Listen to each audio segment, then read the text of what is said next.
ಎಲ್ರಿಗೂ ಬೆಳಗಿನ ಶುಭೋದಯ. ನಾನು ಅಮರೇಶ್ ಪೋತಾನ್. ಮತ್ತೊಮ್ಮೆ ಎಲ್ರಿಗೂ ಅಮರ್ಸ್ ಕ್ಲಾಸಸ್ಗೆ ಸ್ವಾಗತ. ಇದು ಕ್ಲಾಸ್ ನಂಬರ್ 600 ಆಗುತ್ತೆ. ಒಟ್ಟಾರೆಯಾಗಿ 600ನೇ ತರಗತಿ ಈ ಒಂದು ಸರಣಿಯಲ್ಲಿ ಅಲ್ವಾ. 6 ಶತಕಗಳನ್ನು ಮುಟ್ಟಿದೆ.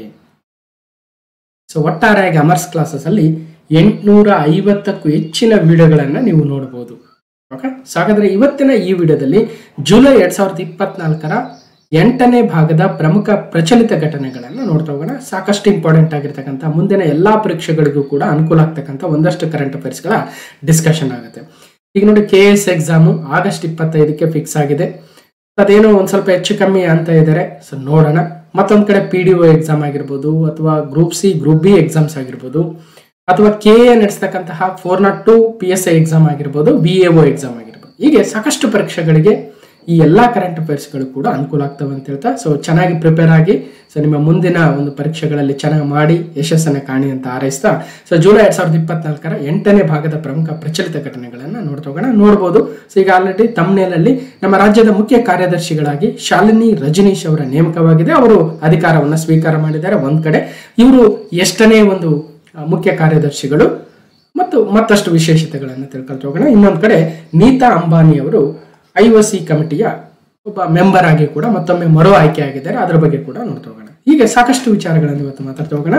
ಸೊ ಈಗ ಆಲ್ರೆಡಿ ನಾವು ಒಂದ್ ಕಡೆ ರಾಮನಗರ ಜಿಲ್ಲೆ, ಬೆಂಗಳೂರು ದಕ್ಷಿಣ ಜಿಲ್ಲೆ ಆಗ್ತಾ ಇದೆ ಅಂತ ಒಂದು ವಿಡಿಯೋದಲ್ಲಿ ಸಪರೇಟ್ ಆಗಿ ಮಾತಾಡಿದ್ವಿ. ಜೊತೆಗೆ ಅದರ ಸಂದರ್ಭದಲ್ಲಿ ಇಡೀ ಕರ್ನಾಟಕದ ಜಿಲ್ಲೆಗಳು ನಡೆದು ಬಂದಿರತಕ್ಕಂಥ ಹಾದಿಯನ್ನು ಕೂಡ ಮಾತಾಡಿದ್ವಿ, ದಾರಿ. ಸೊ ಯಾವ್ಯಾವ ಜಿಲ್ಲೆ ಯಾವಾಗ ಆಯ್ತು ಅಂತ. ಜೊತೆಗೆ ಭಾರತದ 43ನೇ ವಿಶ್ವ ಪರಂಪರೆಯ ತಾಣ ಮೊಯ್ದಾಮ್ಸ್ ಆಸ್ಸಾಂನ ವಿಶೇಷತೆಗಳನ್ನ ಕ್ಲಾಸ್ ನಂಬರ್ 598 ಅಲ್ಲಿ ಡಿಸ್ಕಷನ್ ಮಾಡಿದ್ವಿ. ಯಾರು ನೋಡಿಲ್ಲ ಹೋಗಿ ನೋಡ್ಬೋದು. ಜೊತೆಗೆ ಸೊ ಭಾರತದ ಬಜೆಟ್ ಇದೆ, ಬೇರೆ ಬೇರೆ ವಿಚಾರಗಳಿದಾವೆ, ಎಲ್ಲವೂ ಕೂಡ ನಿಮ್ಗೆ ಗೊತ್ತಿರುತ್ತೆ.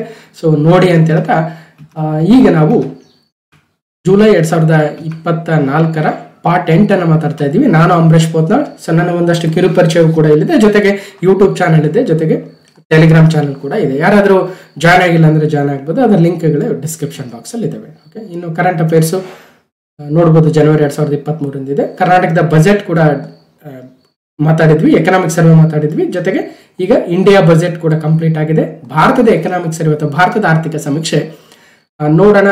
ಸೊ ಮಾಡ್ಕೊಡ್ತಕ್ಕಂಥ ಪ್ರಯತ್ನ ಇದೆ. ಬಟ್ ಎಕ್ಸಾಮ್ ಬಹಳ ಹತ್ತಿರದಲ್ಲಿ ಇರೋದ್ರಿಂದ ಅಟ್ಲೀಸ್ಟ್ ಒಂದಷ್ಟಾದ್ರೂ ಕವರ್ ಮಾಡಿಕೊಡೋ ಪ್ರಯತ್ನ ಇದೆ. ನೋಡೋಣ. ಇನ್ನು ಕಂಪ್ಯೂಟರ್ ವಿಡಿಯೋಸ್ ಇದಾವೆ, GK ಪೇಪರ್ ಸಾಲ್ವಿಂಗ್ ವಿಡಿಯೋಸ್ ಇದಾವೆ. ಎಲ್ಲವೂ ಕೂಡ ನೋಡಿ, ಬಹಳಷ್ಟು ಇಂಪಾರ್ಟೆಂಟ್ ಆಗಿರ್ತಕ್ಕಂಥವು. ಜೊತೆಗೆ ನಮ್ಮ ಅಮರ್ಸ್ ಕ್ಲಾಸಸ್ ಟೀಮ್ಗೂ ಕೂಡ ಸಪೋರ್ಟ್ ಅನ್ನು ಮಾಡಿ. ಇಲ್ಲಿ ಜಾಯಿನ್ ಬಟನ್ ಇದೆ. ಜಾಯಿನ್ ಬಟನ್ ಮೇಲೆ ಕ್ಲಿಕ್ ಮಾಡೋ ಮೂಲಕ ಡೈಮಂಡ್ ಕ್ಲಾಸಸ್ಗೆ ಜಾಯ್ನ್ ಆಗಿ ಅಂತ ಹೇಳ್ತಾ, ಸೊ ನಿಮ್ಮೆಲ್ಲರ ಒಂದು ಅಪೇಕ್ಷೆ ಮೇರೆಗೆ, ನಿಮ್ಮೆಲ್ಲರ ಒತ್ತಾಯದ ಮೇರೆಗೆ ಡೈಮಂಡ್ ಕ್ಲಾಸ್ ಮಾತ್ರ ಇನ್ನು ಮುಂದೆ ಕಂಟಿನ್ಯೂ ಆಗ್ತಾ ಇದೆ. ಸೊ ಅದಕ್ಕೋಸ್ಕರ ಜಾಯ್ನ್ ಆಗಿ ನಮ್ಮ ಟೀಮ್ಗೆ ನಿಮ್ಮ ಬೆಂಬಲವನ್ನು ಕೊಡಿ. ಸೊ ನಿಮ್ಮೆಲ್ಲರ ಒಂದು ಒತ್ತಾಯ ಅಥವಾ ನಿಮ್ಮೆಲ್ಲರ ಒಂದು ಇಮೇಲ್ಗಳ ಸಂದೇಶ, ಸಾಕಷ್ಟು ಮಾಹಿತಿಯನ್ನು ಕೊಟ್ಟಿದ್ರಿ. ಸೊ ಅದೆಲ್ಲವೂ ಕೂಡ ಬಹಳ ಎಲ್ರಿಗೂ ಕೂಡ ಧನ್ಯವಾದಗಳು. ಸೊ ಡೈಮಂಡ್ ಕ್ಲಾಸ್ ಮುಂದುವರಿತಾ ಇದೆ. ಸೊ ಅದರಲ್ಲೇ ಕೂಡ ಎಲ್ಲ ವಿಷಯಗಳು ಬರುತ್ತೆ. ಸೊ ಕಂಪ್ಯೂಟರ್ ಆಗಿರ್ಬೋದು, ಪಾಲಿಟಿ ಆಗಿರ್ಬೋದು, ಜಿಯೋಗ್ರಫಿ ಆಗಿರ್ಬೋದು, ನೂರಾರು ಪ್ರಶ್ನೆಗಳ ಒಂದು GK ಪೇಪರ್ ಸಾಲ್ವಿಂಗ್ ಇದೆ. ಅಥವಾ ಕಂಪ್ಯೂಟರ್ ವಿಡಿಯೋಸ್ ಅಂತೂ ಸಾವಿರಾರು ಪ್ರಶ್ನೆಗಳನ್ನು ಸಾಲ್ವ್ ಮಾಡಿಕೊಟ್ಟಿದ್ದೀನಿ, ಅದು ಎಕ್ಸಾಮಲ್ಲಿ ಬಂದಿರತಕ್ಕಂಥವು. ಜೊತೆಗೆ ಕರೆಂಟ್ ಅಫೇರ್ಸ್ ಅಂತ ನಿಮ್ಗೆ ಗೊತ್ತೇ ಇದೆ ಅಲ್ವಾ. ಸೊ ಪ್ರತಿ ತಿಂಗಳು ಕೂಡ ಒಂದು 8ರಿಂದ 10 ವಿಡಿಯೋಗಳನ್ನು ಮಾಡ್ತೀವಿ. ಪ್ರತಿಯೊಂದು ವಿಡಿಯೋದಿಂದ ಕೂಡ ಅಷ್ಟೇ ಶ್ರಮ ಇದೆ. ನಾನು ಯಾವುದೇ ಒಳ್ಳೆ ವಿಡಿಯೋ ಮಾಡ್ಬೇಕಂದ್ರೆ ನಿಮ್ಗೆ ಗೊತ್ತಿರುತ್ತೆ, ಯಾವುದೇ ಸಾಕಷ್ಟು ಎಫರ್ಟ್ ಇರುತ್ತೆ. ಮತ್ತು ಸುಮ್ಮನೆ ಮಾಡ್ಬೇಕಂತ ನಾನು ಯಾವತ್ತೂ ಮಾಡಲ್ಲ. ಒಂದು ಒಳ್ಳೆ ಕಂಟೆಂಟನ್ನ, ಒಳ್ಳೆ ವಿದ್ಯಾರ್ಥಿಗಳಿಗೆ ಏನು ಬೇಕು ಅನ್ನೋದನ್ನ ನೋಡಿ ಅದೆಲ್ಲವನ್ನ ಡೈಜೆಸ್ಟ್ ಮಾಡಿಕೊಂಡು ಒಳ್ಳೆ ರೀತಿಯಲ್ಲಿ ನಿಮಗೆ ರೆಪ್ರೆಸೆಂಟ್ ಮಾಡಿ, ಒಂದು ಉದ್ದೇಶ ಏನಂದ್ರೆ ನಿಮಗೆ ಹೆಚ್ಚಿನ ಆ ವಿಡಿಯೋ ನೋಡಿದ ತಕ್ಷಣ ನಿಮಗೆ ನೆನಪಿರಬೇಕು. ಹೆಚ್ಚಿನ ಅಂಶಗಳು ನಿಮ್ಮಲ್ಲಿ ತಾನೇ ಒಳಗೊಂಡು ಬಿಡಬೇಕು ಅಲ್ವಾ. ನಾವು ಮತ್ತೆ ಪರೀಕ್ಷೆ ಅಂದ್ಬಿಟ್ಟು ಹೆಚ್ಚಿನ ಮಾಹಿತಿಯನ್ನು ನೆನಪಿಡೋ ಅವಶ್ಯಕತೆ ಇಲ್ಲ. ಪ್ರಮುಖವಾಗಿರ್ತಕ್ಕಂಥವೆಲ್ಲ ನಮಗೆ ಗೊತ್ತಾಗ್ಬಿಡಬೇಕು. ಈಗ ಆಲ್ರೆಡಿ ನೋಡಿರ್ತೀರ ಕರ್ನಾಟಕ ಜಿಲ್ಲೆಗಳು ಯಾವ ರೀತಿಯಾಗಿ ನಡೆದು ಬಂದವು ಅಂತ. ಸೊ ಅದೇ ರೀತಿಯಾಗಿ ನಮ್ಮ ಯುನೆಸ್ಕೋ ವರ್ಲ್ಡ್ ಹೆರಿಟೇಜ್ ಸೈಟ್ಸ್ ಎಷ್ಟಿದ್ದಾವೆ, ಯಾಕೆ, ಏನು, ಎಲ್ಲವನ್ನು ಕೂಡ ಒಂದು ಸಿಸ್ಟಮೆಟಿಕ್ ಆಗಿ ತರ್ತಕ್ಕಂಥ ಪ್ರಯತ್ನ ಇದೆ. ಆ ಪ್ರಯತ್ನಕ್ಕೆ ಒಂದಷ್ಟು ಎಫರ್ಟ್ ಬೇಕಾಗುತ್ತೆ. ಸೊ ಇಷ್ಟ ಹೇಳ್ತಾ, ಸೊ ಬೆಂಬಲವನ್ನು ನೀಡಿ, ಓಕೆ, ಪ್ರೋತ್ಸಾಹಿಸಿ ಅಂತ ತಮ್ಮಲ್ಲಿ ವಿನಂತಿಸ್ತಾ, ಸೊ ಲೆಟ್ಸ್ ಮೂವ್ ಆನ್. ಇನ್ನು ಬೇರೆ ಎಲ್ಲ ಇದೆ. ಕರ್ನಾಟಕ ಬಜೆಟ್ ಇದೆ, ಎಕನಾಮಿಕ್ ಸರ್ವೆ, ಕರ್ನಾಟಕ ಬಜೆಟ್ ಅಂತ ನಿಮ್ಮ ಮುಂದಿನ KS ಎಕ್ಸಾಮ್ಗೆ ಬಹಳ ಇಂಪಾರ್ಟೆಂಟ್ ಅಂತ ಹೇಳ್ತಾ, ಸೊ ಇಷ್ಟ ಹೇಳಿ ಈಗ ನೇರವಾಗಿ 2024 ಜುಲೈ ತಿಂಗಳ 8ನೇ ಭಾಗದ ಪ್ರಮುಖ ಪ್ರಚಲಿತ ಘಟನೆಗಳ ಮೊದಲನೇ ಪ್ರಶ್ನೆಗೆ ಹೋಗೋಣ. Question number 1. ರಾಜ್ಯ ಸರ್ಕಾರದ ನೂತನ ಮುಖ್ಯ ಕಾರ್ಯದರ್ಶಿಯಾಗಿ ಶಾಲಿನಿ ರಜನೀಶ್ ಅವರು ನೇಮಕಗೊಂಡಿದ್ದಾರೆ. ಈ ನೇಮಕಾತಿಯಲ್ಲಿ ಸಾಕಷ್ಟು ವಿಶೇಷತೆಗಳು ಕೂಡ ಇದಾವೆ. ಏನಂದ್ರೆ ಶಾಲಿನಿ ರಜನೀಶ್ ಅವರ ಪತಿ ರಜನೀಶ್ ಗೋಯಲ್ ಅವರು ಮುಖ್ಯ ಕಾರ್ಯದರ್ಶಿ ಆಗಿದ್ರು. ಅವರ ಅವಧಿ ಮುಗಿದ ನಂತರ ಅಂದ್ರೆ ರಜನೀಶ್ ಗೋಯಲ್ ಅವರ ಅವಧಿ ಮುಗಿದ ನಂತರ ಅವರ ಪತ್ನಿಯೇ ಮುಖ್ಯ ಕಾರ್ಯದರ್ಶಿಗಳಾಗ್ತಕ್ಕಂಥದ್ದು ವಿಶೇಷತೆ ಕೂಡ. Shalini Rajneesh appointed is new chief secretary to the state government. ಹಾಗಾದ್ರೆ ಇಲ್ಲಿ ಪ್ರಶ್ನೆ ಬರ್ತಾ ಇರ್ತಕ್ಕಂಥದ್ದು, ಶಾಲಿನಿ ರಜನೀಶ್ ಅವರು ಕರ್ನಾಟಕದ ಎಷ್ಟನೇ ಚೀಫ್ ಸೆಕ್ರೆಟರಿ, ಮುಖ್ಯ ಕಾರ್ಯದರ್ಶಿಗಳು ಅಂದ್ರೆ ಮೊದಲನೇ ಅಂಶ 41ನೇದು ಅನ್ನೋದು ನನ್ನ ಒಂದು ಹುಡ್ಕೊಂಬಂದಿರೋ ಮಾಹಿತಿ. ಸ್ವಲ್ಪ ಹೆಚ್ಚು ಕಮ್ಮಿ ಆಗಿದ್ರೆ ನೀವು ಕಮೆಂಟ್ ಮೂಲಕ ತಿಳಿಸಿ, ಬೇರೆಯವರಿಗೂ ಕೂಡ ಅನುಕೂಲ ಆಗುತ್ತೆ. 41ನೇವರು ಅನ್ನೋದು ನಮಗೆ ಸದ್ಯಕ್ಕೆ ಸಿಕ್ಕಿರ್ತಕ್ಕಂಥ ಮಾಹಿತಿ. ಸೊ ಏನಾದರೂ ಬದಲಾವಣೆ ಇದ್ರೆ ಕಮೆಂಟ್ ಮೂಲಕ ತಿಳಿಸಿ. ಒಂದು ಮತ್ತೆ ಈ ಹುದ್ದೆಯನ್ನು ವಹಿಸಿಕೊಂಡಿರ್ತಕ್ಕಂತಹ 5ನೇ ಮಹಿಳೆಯವರು ಶಾಲಿನಿ ರಜನೀಶ್ ಅವರು ಆಗ್ತಾರೆ. 5ನೇ ಮಹಿಳೆ ಯಾವಾಗ ಯಾರ್ಯಾರಾಗಿದ್ರು ಅಂದ್ರೆ 2000ನೇ ಇಸ್ವಿಯಲ್ಲಿ ತೆರೇಸಾ ಭಟ್ಟಾಚಾರ್ಯರವರು ಮೊದಲನೆಯವರಾಗಿ, 2006ರಲ್ಲಿ ಮಾಲತಿ ದಾಸ್ ಅಂತೆ, 2017ರಲ್ಲಿ ಕೆ ರತ್ನಪ್ರಭಾರವರು, 2022ರಲ್ಲಿ ಅಂದ್ರೆ ಹಿಂದಿನ ವರ್ಷ ವಂದಿತಾ ಶರ್ಮರವರು ಮತ್ತು 2024ರಲ್ಲಿ ಈಗ ಶಾಲಿನಿ ರಜನೀಶ್ ಅವರು. ಹೀಗೆ ಒಟ್ಟು 5 ನಮ್ಮ ಕರ್ನಾಟಕದ ಮುಖ್ಯ ಕಾರ್ಯದರ್ಶಿಗಳಾಗಿ ಮಹಿಳೆಯರು ಅಧಿಕಾರವನ್ನು ವಹಿಸಿಕೊಂಡಿರ್ತಕ್ಕಂಥ ಇತಿಹಾಸವನ್ನ ನೋಡ್ತಾ ಇದ್ದೀವಿ. ಓಕೆ, ಹೀಗೆ ಶಾಲಿನಿ ರಜನೀಶ್ ನೂತನ ಮುಖ್ಯ ಕಾರ್ಯದರ್ಶಿಗಳು, ಮಹತ್ವದ ಹುದ್ದೆಗೆ ಏರಿದ 3ನೇ ಮಹಿಳೆ ಅಂತ ಕೊಟ್ಟಿದ್ದಾರೆ. 3ನೇ ಮಹಿಳೆ ಹೆಂಗಾಗ್ತಾರೆ? ಸೊ ನೋಡಿ, ತೆರೇಸಾ ಭಟ್ಟಾಚಾರ್ಯ ಒಬ್ರು, ಮಾಲತಿ ದಾಸ್ ಇಬ್ರು, ಕೆ ರತ್ನಪ್ರಭಾ 3, ವಂದಿತಾ ಶರ್ಮಾ 4, 5ನೇರವರು ಶಾಲಿನಿ ರಜನೀಶ್ ಅವರು ಅಂತ ನಮಗೆ ಗೊತ್ತಾಗ್ತಾ ಇದೆ. ಬಟ್ 3ನೇ ಮಹಿಳೆ ಅಂತ ಅದ ಹೆಂಗ್ ಹೇಳ್ತಾರೆ ನೋಡೋಣ. ಆ ತರ ಏನು ಎಷ್ಟನೇ ಮಹಿಳೆ ಆ ರೀತಿಯಾಗಿ ಕೇಳಲ್ಲ, ಜಸ್ಟ್ ಫಾರ್ ಇನ್ಫಾರ್ಮೇಶನ್ ನಮ್ಗೆ ಗೊತ್ತಿರಬೇಕು. ಪ್ರಮುಖವಾಗಿ ಏನ್ ಕೇಳ್ಬೋದು ಅಂದ್ರೆ, ಈಗ ನೂತನ ಮುಖ್ಯ ಕಾರ್ಯದರ್ಶಿಯಾಗಿ ಯಾರ ನೇಮಕಗೊಂಡಿದ್ದಾರೆ ಅಂದ್ರೆ ಶಾಲಿನಿ ರಜನೀಶ್ ಅವರು. ಸುಮ್ಮನೆ ಜಸ್ಟ್ ಫಾರ್ ಮಾಹಿತಿ ಅಥವಾ ಯಾವ್ದಾದ್ರು ಒಂದು ಮುಖಾಂತರ ಅಥವಾ ಮೂಲಕ ನಾವು ನೆನ್ಪಿಡ್ಬೇಕಲ್ವ, ಅದಕ್ಕೋಸ್ಕರ. ಇನ್ನು ರಾಜ್ಯದ ನೂತನ ಮುಖ್ಯ ಕಾರ್ಯದರ್ಶಿಗಳಾಗಿ ಶಾಲಿನಿ ರಜನೀಶ್ ಅವರು ನೇಮಕಗೊಂಡಿದ್ದು, ಈಗ ಅಧಿಕಾರವನ್ನು ಕೂಡ ವಹಿಸಿಕೊಂಡಿದ್ದಾರೆ. ಅವರ ಪತಿ ರಜನೀಶ್ ಗೋಯಲ್ ಅವರಿಂದನೇ ಅಧಿಕಾರವನ್ನು ಸ್ವೀಕರಿಸಿದ್ದಾರೆ ಕೂಡ. ಕರ್ನಾಟಕ ಕೆಡೆರ್ನ 1989ನೇ ಬ್ಯಾಚ್ನ IAS ಅಧಿಕಾರಿಯಾದ ಶಾಲಿನಿ ರಜನೀಶ್ ಅವರ ಸೇವಾವಧಿ ಜೂನ್ 2027ರವರೆಗೂ ಇದೆ. ಈಗ ಆಲ್ರೆಡಿ ಅವರು ACS ಆಗಿದ್ರು, ಹೆಚ್ಚುವರಿ ಮುಖ್ಯ ಕಾರ್ಯದರ್ಶಿಗಳು, ಅಡಿಷನಲ್ ಚೀಫ್ ಸೆಕ್ರೆಟರಿ ಆಗಿ ಕಾರ್ಯನಿರ್ವಹಿಸ್ತಾ ಇದ್ರು. ಇದರೊಂದಿಗೆ ರಾಜ್ಯದ ಆಡಳಿತ ವ್ಯವಸ್ಥೆಯ ಹುದ್ದೆ ಅಲಂಕರಿಸಿದ ದಂಪತಿ ಸಾಲಿಗೆ ರಜನೀಶ್ ಗೋಯಲ್, ಶಾಲಿನಿ ರಜನೀಶ್ ಸೇರ್ತಾ ಇದ್ದಾರೆ. ಈ ಹಿಂದೆ BK ಭಟ್ಟಾಚಾರ್ಯ ಮತ್ತು ತೆರೇಸಾ ಭಟ್ಟಾಚಾರ್ಯ ದಂಪತಿಗಳು ಕೂಡ ಮುಖ್ಯ ಕಾರ್ಯದರ್ಶಿ ಹುದ್ದೆಯನ್ನು ಅಲಂಕರಿಸಿದ್ರು. ಅದು ಮೊದಲ ದಂಪತಿಗಳು ಕೂಡ ಮುಖ್ಯ ಕಾರ್ಯದರ್ಶಿಗಳಾಗಿರ್ತಕ್ಕಂತಹ ನಿದರ್ಶನ. BK Bhattacharya, Teresa Bhattacharya. 2ನೇರವರಾಗಿ BK ದಾಸ್ ಮತ್ತು ಮಾಲತಿ ದಾಸ್ ಅವರು. ಅದೇ ರೀತಿಯಾಗಿ ಈಗ 3ನೇ ದಂಪತಿ ಜೋಡಿ ಅಂದ್ರೆ ರಜನೀಶ್ ಗೋಯಲ್ ಮತ್ತು ಶಾಲಿನಿ ರಜನೀಶ್ ಆಗ್ತಾರೆ. ಇವೆಲ್ಲ ಏನು ಎಕ್ಸಾಂಪಲ್ ಕೇಳಲ್ಲ, ಜಸ್ಟ್ ನೆನ್ಪಿಡ್ಬೇಕನ್ನೋದು. ಯಾವುದೋ ಒಂದು ಮುಖಾಂತರ, ಯಾವುದೋ ಒಂದು ಪಾಯಿಂಟ್ ಮುಖಾಂತರ ನಾವು ಇವ್ರು ಇದ್ದಾರೆ ಅಂತ ನೆನ್ಪಿಡ್ಬೇಕು. ಅದಕ್ಕೋಸ್ಕರ ಶಾಲಿನಿ ರಜನೀಶ್ ಮುಖ್ಯ ಕಾರ್ಯದರ್ಶಿ. ಸೊ ಅವ್ರ ಬಗ್ಗೆ ಮತ್ತಷ್ಟು ಡೀಟೇಲ್ಸ್ ಇದೆ. ಅವರ ಅಧಿಕಾರವನ್ನು ಸ್ವೀಕರಿಸಿರ್ತಕ್ಕಂತಹ ಒಂದು ಪೇಪರ್ ಕಟ್ಟಿಂಗ್ ಕೂಡ ನೋಡಬಹುದು. ಸೊ CS ಶಾಲಿನಿ ರಜನೀಶ್ ಅಧಿಕಾರ ಸ್ವೀಕಾರ. ಸೊ ಆರ್ಡರ್ ಇದೆ, ಸೊ ನೋಡ್ಬೋದು. ಇನ್ನು ನವೆಂಬರ್ 2023 ಕಳೆದ ವರ್ಷ ನಾವು ಮಾತಾಡಿದ್ವಿ ಪಾರ್ಟ್ 6 ಅಲ್ಲಿ.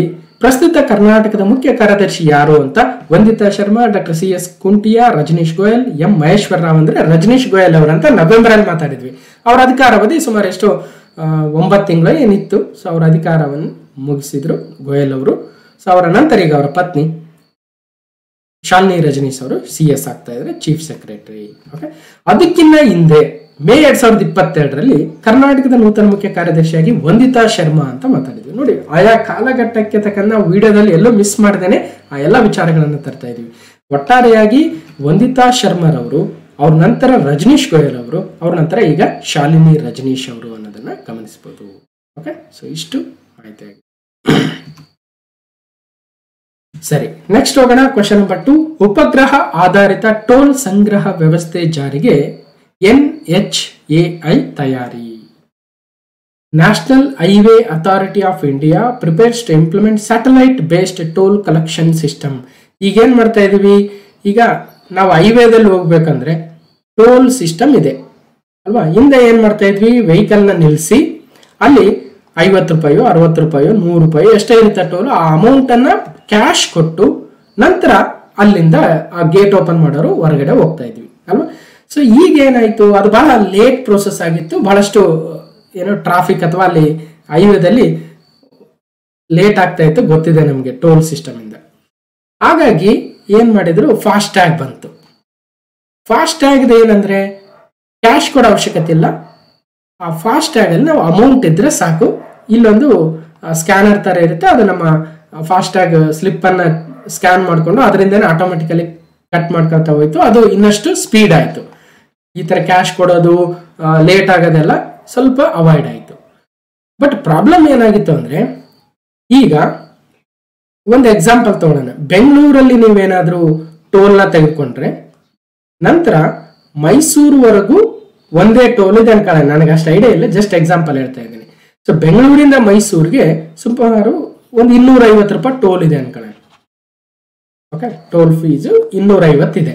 ಬಟ್ ನೀವು ಬೆಂಗಳೂರಿಂದ ಹೋಗ್ಬೇಕಾಗಿರೋದು ಎಲ್ಲಿಗೆ, ಮೇ ಬಿ ರಾಮನಗರನ ಅನ್ಕೊಳ್ಳೋಣ, ಅಥವಾ ಚನ್ನಪಟ್ಟಣ ಅನ್ಕೊಳ್ಳೋಣ, ಅಥವಾ ಮದ್ದೂರು, ಮಂಡ್ಯ, ಶ್ರೀರಂಗಪಟ್ಟಣ. ನೋಡಿ, ಇಷ್ಟು ಮೈಸೂರುವರೆಗೂ ಇದೆ. ಈಗ ನೀವು ಹೋಗ್ಬೇಕಾಗಿರೋದು ಬೆಂಗಳೂರಿಂದ ರಾಮನಗರಕ್ಕೆ ಅಥವಾ ಚನ್ನಪಟ್ಟಣಕ್ಕೆ ಅನ್ಕೊಳ್ಳೋಣ. ಪ್ರಾಬ್ಲಮ್ ಏನಾಗ್ತಾ ಇದೆ, ನೀವು ಮೈಸೂರ್ಗರ ಹೋಗಿ, ಮಂಡ್ಯಕರ ಹೋಗಿ, ಶ್ರೀರಂಗಪಟ್ಟಣಕರ ಹೋಗಿ, ಮದ್ದೂರ್ಗರ ಹೋಗಿ, ಎಲ್ಲರ ಹೋಗ್ರಿ 250 ರೂಪಾಯಿ ಕಟ್ಟಬೇಕು ಅನ್ನೋದಿತ್ತು. ಅಯ್ಯೋ, ನಾವು ಹೋಗ್ಬೇಕಾಗಿರೋದು ರಾಮನಗರನೋ ಬಿಡದಿನೋ ಅಥವಾ ಬಹಳ ಹತ್ತಿರದಲ್ಲೋ, ಯಾಕೆ ಅಷ್ಟು ಕಟ್ಟಬೇಕು ಅನ್ನೋದು ಸಾಮಾನ್ಯ ಅಲ್ವಾ. ಅದಕ್ಕೋಸ್ಕರ ಇವಾಗ ಏನ್ ಮಾಡ್ತಾ ಇದ್ದಾರೆ, ಈ ಸ್ಯಾಟಲೈಟ್ ಬೇಸ್ಡ್ ಟೋಲ್ ಸಂಗ್ರಹ ವ್ಯವಸ್ಥೆ ಜಾರಿಗೆ ಬಂದ ನಂತರ ನಾವು ಎಲ್ಲಿಂದ ಸ್ಟಾರ್ಟ್ ಮಾಡಿ ಎಲ್ಲಿವರೆಗೂ ಹೋಗಿದ್ದೀವಿ ಅಲ್ಲಿವರೆಗಿನ ಕಿಲೋಮೀಟರ್ಗಳಿಗೆ ಎಷ್ಟು ಕಟ್ ಆಗ್ಬೇಕು ಅಷ್ಟು ಮಾತ್ರ ಕಟ್ ಆಗ್ಬೇಕು ಅಲ್ವಾ. ಎಷ್ಟು ಚೆನ್ನಾಗಿ ಅನ್ಸುತ್ತೆ ಇದು ಜಾರಿ ಆದ್ರೆ. ಅಂತಹ ಒಂದು ಉಪಗ್ರಹ ಆಧಾರಿತ ಟೋಲ್ ಸಂಗ್ರಹ ವ್ಯವಸ್ಥೆಯ ಜಾರಿಗೆ ಇವತ್ತು ನಮ್ಮ national highway authority of India ಮುಂದಾಗ್ತಾ ಇದೆ.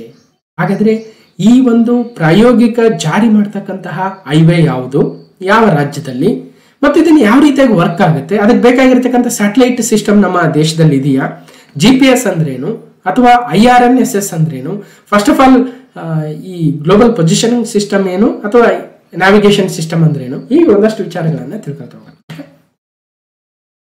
ಉಪಗ್ರಹ ಆಧಾರಿತ ಟೋಲ್ ಪ್ರಾಯೋಗಿಕ ಅಳವಡಿಕೆಗೆ ಕೇಂದ್ರ ಸರ್ಕಾರ ಸಿದ್ಧತೆ, ಆಯ್ದ ಕಡೆ GNSS ಅಳವಡಿಕೆ ಅಂದ್ರೆ ಉಪಗ್ರಹ ಆಧಾರಿತ ಟೋಲ್ ಸಂಗ್ರಹದ ಅಳವಡಿಕೆ. ಸೊ ರಸ್ತೆ ಸಾರಿಗೆ ಮತ್ತು ಹೆದ್ದಾರಿ ಸಚಿವಾಲಯ ತನ್ನ ಮಹತ್ವಾಕಾಂಕ್ಷಿ ಉಪಗ್ರಹ ಆಧಾರಿತ ಟೋಲ್ ಸಂಗ್ರಹ GNSS ಯೋಜನೆಯನ್ನ ಆಯ್ದ ನಗರಗಳಲ್ಲಿ ಪ್ರಾಯೋಗಿಕವಾಗಿ ಅಳವಡಿಸಲು ಮುಂದಾಗಿದೆ. ಅದರಲ್ಲೂ ಬೆಂಗಳೂರು ಪ್ರಾಯೋಗಿಕ ಅಳವಡಿಕೆ ಸಂದರ್ಭದಲ್ಲಿ ಫಾಸ್ಟ್ಯಾಗ್ ಆಧಾರಿತ ಟೋಲ್ ಸಂಗ್ರಹವನ್ನು ಉಳಿಸಿಕೊಳ್ಳಲಿದೆ ಎಂದು ಕೂಡ ಹೇಳಿದೆ. ಅಂದ್ರೆ ಇದು ಕೂಡ ಇರುತ್ತೆ, ಸೊ ಸ್ಯಾಟಲೈಟ್ ಕೂಡ ಇರುತ್ತೆ. ಸ್ಟಾರ್ಟಿಂಗ್ ಅಲ್ಲಿ ಯಾವಾಗ್ಲೂ ಹಂಗೆ ಒಂದೇ ಸಲಕ್ಕೆ ಅವರು ಫಾಸ್ಟ್ಯಾಗ್ ನ ತೆಗೆಯಕ್ಕಾಗಲ್ಲ, ಬಟ್ ಫಾಸ್ಟ್ಯಾಗ್ ಪ್ಲಸ್ ಇನ್ನೊಂದು, ಸೊ ಅಂದ್ರೇನು ಸ್ಯಾಟಲೈಟ್ ಬೇಸ್ಡ್ ಎರಡು ಕೂಡ ಸದ್ಯದಲ್ಲಿ ಇರ್ತವೆ. ಯಾವಾಗ ಮೆಲ್ಲಕ್ಕೆ ಪ್ರೋಗ್ರೆಸ್ ಆಗ್ತಾ ಆಗ್ತಾ ಫಾಸ್ಟ್ಯಾಗ್ ನ ತೆಗಿಬಹುದು. ಸೊ ಬೆಂಗಳೂರು ಮೈಸೂರು ನಡುವಿನ ರಾಷ್ಟ್ರೀಯ ಹೆದ್ದಾರಿ 275 ಮತ್ತು ಹರಿಯಾಣದ ರಾಷ್ಟ್ರೀಯ ಹೆದ್ದಾರಿ 709ರಲ್ಲಿ ನೂತನ GNSS ಯೋಜನೆ ಸಂಬಂಧ ಅಧ್ಯಯನವನ್ನು ಈಗ ಆಲ್ರೆಡಿ ನಡೆಸಲಾಗ್ತಾ ಇದೆ ಅಂತ ಕೇಂದ್ರದ ರಸ್ತೆ ಮತ್ತು ಹೆದ್ದಾರಿ ಸಚಿವಾಲಯದ ಮಂತ್ರಿಗಳಾಗಿರ್ತಕ್ಕಂಥ ನಿತಿನ್ ಗಡ್ಕರಿ ಅವರು ಹೇಳಿದ್ದಾರೆ. ಟೋಲ್ ಪ್ಲಾಜಾಗಳಲ್ಲಿ GNSS ಅಳವಡಿಕೆಯಾದ ವಾಹನಗಳು ಸಲೀಸಾಗಿ ಪ್ರಯಾಣಿಸಲು ಅನುವಾಗುವಂತ ಪ್ರತ್ಯೇಕ GNSS ಲೇನ್ಗಳನ್ನು ಕೂಡ ನಿರ್ಮಿಸಲಾಗ್ತಾ ಇದೆ ಅಂತ ಹೇಳ್ತಾ ಇದ್ದಾರೆ. ಅಂದ್ರೆ ಫಾಸ್ಟ್ಯಾಗ್ ಒಂದ್ ಕಡೆ ಮಾಡ್ತಾರೆ, ಇವಾಗ್ಲೂ ಕೂಡ ಹಂಗೆ ಇದೆ. ಕ್ಯಾಶ್ ಕಟ್ಬೇಕಂದ್ರೆ ನೀವು ಬೇರೆ ಲೈನ್ ಅಲ್ಲೇ ಹೋಗ್ಬೇಕು, ಫಾಸ್ಟ್ ಆಗಿದ್ರೆ ಈಸಿಯಾಗಿ ಹೋಗ್ಬಿಡ್ಬೋದು. ಸೊ ಅವಾಗ ಮೋಸ್ಟ್ಲಿ 3 ಬರ್ಬೋದು, ಒಂದ್ ಕಡೆ ಕ್ಯಾಶ್, ಒಂದ್ ಕಡೆ ಫಾಸ್ಟ್ಯಾಗ್, ಒಂದ್ ಕಡೆ ಸ್ಯಾಟಲೈಟ್ ಇರೋರು ಬಹಳ ವೇಗವಾಗಿ ಫಾಸ್ಟ್ ಹೋಗ್ಬಿಡ್ತಾರೆ. ಅದೇ ಇದೇನು ಫಾಸ್ಟ್ ಆಗಿರೋರು ಸ್ವಲ್ಪ ಲೇಟ್ ಆಗುತ್ತೆ. ದುಡ್ಡು ಕಟ್ಕೊಂಡು ಹೋಗೋರು ಇನ್ನೂ ಲೇಟ್ ಆಗ್ಬೋದು, ಅಥವಾ ದುಡ್ಡು ಕಟ್ಟೋದನ್ನ ಸುಮ್ಮನೆ ಅಲ್ಲ, ಅಲ್ಲಿ ಡಬಲ್ ಅಮೌಂಟ್ ಕಟ್ಬೇಕಾಗುತ್ತೆ. ಅದೆಲ್ಲ ಇದೆ. ಬರ್ತಾ ಬರ್ತಾ ಬರ್ತಾ ಓನ್ಲಿ ಸ್ಯಾಟಲೈಟ್ ಇರುತ್ತೆ, ಸ್ಯಾಟಲೈಟ್ನ ಮಾತ್ರ ಉಳಿಸ್ಕೊಳ್ತಾರೆ. ಸೊ ಇದು ಯಾವ ರೀತಿಯಾಗಿ ಉಪಯೋಗ ಆಗುತ್ತೆ ನೂತನ ವ್ಯವಸ್ಥೆ ಅಂದ್ರೆ, GNSS ವ್ಯವಸ್ಥೆಯಲ್ಲಿ ಚಾಲಕರು ತಾವು ಎಷ್ಟು ದೂರ ಕ್ರಮಿಸುತ್ತಾರೋ ಅಷ್ಟಕ್ಕೆ ಮಾತ್ರ ಶುಲ್ಕವನ್ನು ಪಾವತಿಸಲಿದ್ದಾರೆ. ಸೊ ಅದಕ್ಕೋಸ್ಕರ ನಾವು ಹೇಳ್ತಾ ಇದೀವಲ್ವಾ, ಸೊ ಬೆಂಗಳೂರಲ್ಲಿ ಸ್ಟಾರ್ಟ್ ಮಾಡಿ ನಾವು ರಾಮನಗರಕ್ಕೆ ಹೋಗ್ಬೇಕಂದ್ರೆ ಯಾಕೆ ಮೈಸೂರುವರೆಗಿನ ಟೋಲ್ ಅನ್ನು ಕಟ್ಟಬೇಕು? 250 ರೂಪಾಯಿ ಬದಲಾಗ 50 ರೂಪಾಯಿ ಇಸ್ಕೊಳ್ರಿ. ಇಲ್ಲರಿ ನಾವು ಚನ್ನಪಟ್ಟಣ ಹೋಗ್ಬೇಕು 100 ರೂಪಾಯಿ ಇಸ್ಕೊಳ್ರಿ, ಇಲ್ಲ ಮಂಡ್ಯಕ್ಕೆ ಹೋಗ್ಬೇಕು 150 ರೂಪಾಯಿ ಇಸ್ಕೊಳ್ರಿ. ಫಸ್ಟ್ ಆಫ್ ಆಲ್ ಟೋಲ್ ಫೀಸನ್ನು ಸ್ವಲ್ಪ ಕಡಿಮೆ ಮಾಡ್ಬೇಕನ್ನೋದು ಎಲ್ಲರ ರಿಕ್ವೆಸ್ಟ್ ಇರ್ಲಿ. ಸೊ ಒಟ್ಟಾರೆಯಾಗಿ ಎಷ್ಟು ಹೋಗ್ತಾರೋ ಅಷ್ಟಕ್ಕೆ ಪಾವತಿಸಿದ್ರೆ ಒಳ್ಳೆಯದು. ವಾಹನಗಳು ಕ್ರಮಿಸಿದ ದೂರವನ್ನ ನಿಖರವಾಗಿ ಹೆಂಗ್ ಪತ್ತೆ ಹಚ್ಚಬೇಕು? ಹಲವು ಉಪಗ್ರಹಗಳ ನೆರವನ್ನ ಪಡೆಯಲಾಗುತ್ತೆ.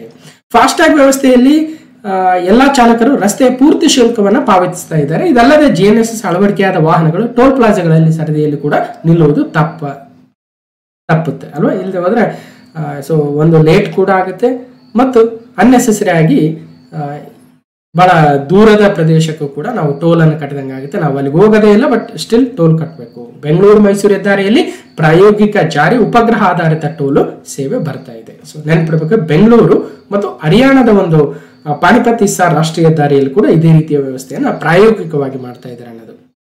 So India will soon end toll plazas across the country to introduce satellite based system. Nitin Gadkari. Mostly toll ಪ್ಲಾಜಾಗಳು ಹೋಗ್ತವೆ, ಅವಾಗ ನಾವು ಎಲ್ಲಿ ರೋಡಲ್ಲಿ ಎಂಟ್ರಿ ಆದ್ವಿ ಫಸ್ಟ್ ಪಾಯಿಂಟ್, ಎಲ್ಲಿಂದ ಎಕ್ಸಿಟ್ ಆದ್ವಿ 2ನೇ ಪಾಯಿಂಟ್, ಅಮೌಂಟ್ ಇಷ್ಟು ಕಟ್ ಆಯ್ತು ಅಂತ ಮೆಸೇಜ್ ಬರುತ್ತೆ, ನಾವು ಚೆಕ್ ಮಾಡ್ಕೋಬೇಕು ಕರೆಕ್ಟ್ ಇದೆಯಾ, ಓಕೆ ಬೆಸ್ಟ್ ಅಂದ್ಬಿಟ್ಟು ಇದು ಮಾಡೋದು ಅಲ್ವಾ. ಹೀಗೆ satellite based toll collection system ಭಾರತದಲ್ಲಿ ಇಂಟ್ರೊಡ್ಯೂಸ್ ಆಗ್ತಾ ಇದೆ. ನಿಧಾನಕ್ಕೆ ಫಾಸ್ಟ್ ಆಗು GNSS ಟೆಕ್ನಾಲಜಿಯಿಂದ ರೀಪ್ಲೇಸ್ ಆಗ್ತಾ ಇದೆ. ಸೊ ಅದ್ರ ಬಗ್ಗೆ ಮತ್ತಷ್ಟು ಮಾಹಿತಿ ಇದೆ, ನೋಡ್ಬೋದು. ಇಲ್ಲಿ ಇದೇ ರೀತಿಯ ಒಂದು ಪ್ರಶ್ನೆ ಬಂದಿತ್ತು. ಸಿವಿಲ್ PC 2023 ಅಂದ್ರೆ ಕಳೆದ ವರ್ಷ ಡಿಸೆಂಬರ್ ಅಲ್ಲಿ ನಡೆದಿರ್ತಕ್ಕಂತಹ ಒಂದು ಪರೀಕ್ಷೆಯಲ್ಲಿ ಸಿವಿಲ್ PCಯಲ್ಲಿ QZSS, ನಾವಿಕ್ ಮತ್ತು ಬಿಡೋ ಇವುಗಳು ಇವೇನು ನ್ಯಾವಿಗೇಷನ್ ಸ್ಯಾಟಲೈಟ್ ಸಿಸ್ಟಮ್ಸಾ, ಕ್ರಿಪ್ಟೋ ಕರೆನ್ಸಿಸಾ ಅಥವಾ AI ಸಿಸ್ಟಮ್ಸಾ? ನನ್ ಆಫ್ ದೀಸ್ ಅಂದ್ರೆ ಸರಿಯಾದ ಉತ್ತರ ಇವು ನ್ಯಾವಿಗೇಷನ್ ಸ್ಯಾಟಲೈಟ್ ಸಿಸ್ಟಮ್ಸ್ ಆಗಿದ್ವು, ಸಂಚಾರ ಉಪಗ್ರಹ ವ್ಯವಸ್ಥೆಗಳು. ಇವತ್ತೇನು ನಾವು GNSS ಬಗ್ಗೆ ಮಾತಾಡ್ತಾ ಇದೀವಿ, so it is global navigation satellite systems ಅಂತ ಕರಿತೀವಿ. ಅದೊಂದು term. Global navigation satellite systems ಅಂದ್ರೆ ಸಂಚಾರ ಉಪಗ್ರಹ ವ್ಯವಸ್ಥೆಗೆ ಬೇಕಾಗಿರ್ತಕ್ಕಂಥ ಒಂದು ಸಿಸ್ಟಮ್. ಆ ಸಿಸ್ಟಮ್ ಅಲ್ಲಿ ಸಾಕಷ್ಟು ಸ್ಯಾಟಲೈಟ್ಗಳಿರ್ತವೆ, ಒಂದಕ್ಕೊಂದು ಕಮ್ಯುನಿಕೇಟ್ ಮಾಡ್ಕೊಂಡು ಪರ್ಟಿಕ್ಯುಲರ್ ಆಗಿ ಆ ವಾಹನ ಎಲ್ಲಿದೆ, ಎಲ್ಲಿ ಎಂಟರ್ ಆಯ್ತು ಹೈವೇ, ಎಲ್ಲಿ ಎಕ್ಸಿಟ್ ಆಯ್ತು ಅನ್ನೋದನ್ನ ಈಸಿಯಾಗಿ ಫೈಂಡ್ ಮಾಡ್ಬೋದು. ಅವಾಗ ಟೋಟಲ್ ಕಿಲೋಮೀಟರ್ ಎಷ್ಟು, 50 ಕಿಲೋಮೀಟರ್ ಹೋಗಿದೆ, ಒಂದೊಂದು ಕಿಲೋಮೀಟರ್ಗೆ ಇಷ್ಟು ರೂಪಾಯಿ ಆದ್ರೆ 50 ಕಿಲೋಮೀಟರ್ಗೆ ಎಷ್ಟು ಕಟ್ ಆಗುತ್ತೆ, ಮೆಸೇಜ್ ಬರುತ್ತೆ. ಸೊ ಈ ರೀತಿಯಾಗಿ GNSS ಸಿಸ್ಟಮ್ ಅನ್ನು ಹೊಂದಿರತಕ್ಕಂಥ ಸಾಕಷ್ಟು ದೇಶಗಳಿದ್ದಾವೆ. ಯಾವ್ಯಾವ ದೇಶದ GNSS ಸಿಸ್ಟಮ್ ಯಾವುದು, ನಮ್ಮ ದೇಶದ ಯಾವುದು? ಓಕೆ, ಸೊ ನಾವಿಕ್ ಅನ್ನೋದು ಒಂದು project. So India's regional navigation satellite system that provides accurate positioning and timing services over the Indian subcontinent, its surroundings. ಅಂದ್ರೆ ನಮ್ಮ ಭಾರತ ಉಪಖಂಡದ ಮೇಲ್ಗಡೆ ಸುತ್ತುತ್ತಾ ಇರತಕ್ಕಂತಹ ಈ ಒಂದು ಅಂದ್ರೆ ಭಾರತ ಉಪಖಂಡವನ್ನೇ ಫೋಕಸ್ ಮಾಡ್ತಾ ಇರತಕ್ಕಂತಹ ಈ ನಾವಿಕ್ ಸ್ಯಾಟಲೈಟ್ ಸಿಸ್ಟಮ್ ಅಕ್ಯುರೇಟ್ ಆಗಿ ಒಂದು ಪೊಸಿಷನ್ ಅನ್ನು ಕೊಡುತ್ತೆ, ಒಂದು ಟೈಮಿಂಗ್ ಅನ್ನು ಕೊಡುತ್ತೆ, ಒಂದು ಆಟಿಟ್ಯೂಡ್ ಅನ್ನು ಕೊಡುತ್ತೆ, ಒಂದು ಎಷ್ಟು ಎತ್ತರದಲ್ಲಿದೆ, ಎಷ್ಟು ಯಾವ ಪೊಸಿಷನ್ ಅಲ್ಲಿ ಇದೆ ಅಂತಕ್ಕಂಥ ಒಂದು ಮಾಹಿತಿಯನ್ನ, ಆ ಒಂದು ಪರ್ಟಿಕ್ಯುಲರ್ ವೆಹಿಕಲ್ ನ ಮಾಹಿತಿಯನ್ನ ಕೊಡುತ್ತೆ. ಸೊ ಹಾಗಾಗಿ ನಾವಿಕ್ ಸಿಸ್ಟಮ್ ಭಾರತದ್ದಾಗುತ್ತೆ. ಅದೇ ರೀತಿಯಾಗಿ GPS ಇದೆ, GLONASS ಇದೆ, ಅಥವಾ ಗೆಲಲಿಯೋ ಇದೆ, ಬಿಡೋ ಇದೆ. ಇವೆಲ್ಲ ಯಾವ ದೇಶಗಳದು? ಈಗ ಸದ್ಯ ಕೇಳಿದರೆ QZSS, ನಾವಿಕ್, ಬಿಡೋ ಇವುಗಳು ಏನು ಅಂತ. ನಾಳೆ ಕೇಳ್ಬೋದು ಬಿಡೋ ಯಾವ ದೇಶದ ನ್ಯಾವಿಗೇಷನ್ ಸಿಸ್ಟಮ್ ಅಂತ ಕೇಳ್ಬೋದು, ನಾವಿಕ್ ಯಾವ ದೇಶದ ಅಂತ ಕೇಳ್ಬೋದು, ಅಥವಾ GPS ಯಾವ ದೇಶದ ಅಂತ ಕೇಳ್ಬೋದು ಅಲ್ವಾ. ನವೆಂಬರ್ 2022 ಪಾರ್ಟ್ 3 ಅಲ್ಲಿ ಒಂದ್ಸಲ ಮಾತಾಡಿದ್ವಿ. ಯಾವ ದೇಶವು ಬಿಡೋ ಉಪಗ್ರಹ ಸಂಚಲನ ವ್ಯವಸ್ಥೆಯನ್ನು ಪ್ರಾರಂಭಿಸಿತು?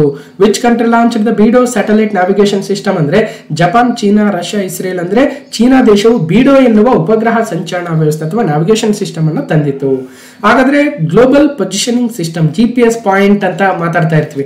ಈ GPS ಪಾಯಿಂಟ್ ಅಂತಕ್ಕಂಥದ್ದು ಭೂಮಿಯ ಮೇಲಿನ ಯಾವುದೋ ಒಂದು ಸ್ಥಳವನ್ನು ನಿರ್ಧರಿಸಲು ಬಳಸುವ ಉಪಗ್ರಹಗಳು ಮತ್ತು ಸ್ವೀಕರಿಸುವ ಸಾಧನಗಳ ಜಾಲವನ್ನ ಗ್ಲೋಬಲ್ ಪೊಸಿಷನಿಂಗ್ ಸಿಸ್ಟಮ್ ಅಂತ ಕರಿತೀವಿ. ಇದು ಅಮೆರಿಕ ದೇಶ 24 ಸ್ಯಾಟಲೈಟ್ ಗಳನ್ನ ಲಾಂಚ್ ಮಾಡಿ ಪರ್ಟಿಕ್ಯುಲರ್ ಆಗಿ ಒಂದು ಪ್ರದೇಶ ಅಥವಾ ಒಂದು ಪಾಯಿಂಟ್ ಅನ್ನ ಯಾವ ಆಟಿಟ್ಯೂಡ್ ಅಲ್ಲಿದೆ, ಯಾವ ಲ್ಯಾಟಿಟ್ಯೂಡ್ ಅಲ್ಲಿದೆ, ಯಾವ ಆಲ್ಟಿಟ್ಯೂಡ್ ಅಲ್ಲಿದೆ, ಯಾವ ಲಾಂಗಿಟ್ಯೂಡ್ ಅಲ್ಲಿದೆ, ಅಂದ್ರೆ ಯಾವ ಅಕ್ಷಾಂಶ ರೇಖಾಂಶಗಳಲ್ಲಿದೆ ಮತ್ತು ಎಷ್ಟು ಎತ್ತರದಲ್ಲಿದೆ ಅನ್ನೋದನ್ನ ನಿಖರವಾಗಿ ಮತ್ತು ಸಮಯವನ್ನು ಸಹ ಒದಗಿಸ್ತಕ್ಕಂತಹ ಒಂದು ಸ್ಯಾಟಲೈಟ್ ಗಳ ಸಿಸ್ಟಮ್ ಆಗುತ್ತೆ ಗ್ಲೋಬಲ್ ಪೊಸಿಷನಿಂಗ್ ಸಿಸ್ಟಮ್. ಇದನ್ನ ಅಮೆರಿಕ ಸುಮಾರು GPS ನಿಖರವಾದ ಕಕ್ಷೆಯಲ್ಲಿ ಭೂಮಿಯನ್ನು ಸುತ್ತುವ 24 ಉಪಗ್ರಹಗಳನ್ನು ಒಳಗೊಂಡಿದೆ. ಕೇಳಬಹುದು GPS ಅಲ್ಲಿ ಎಷ್ಟು ಸ್ಯಾಟಲೈಟ್ಸ್ ಇದೆ ಅಂದ್ರೆ 24 ಸ್ಯಾಟಲೈಟ್ಗಳಿದಾವೆ.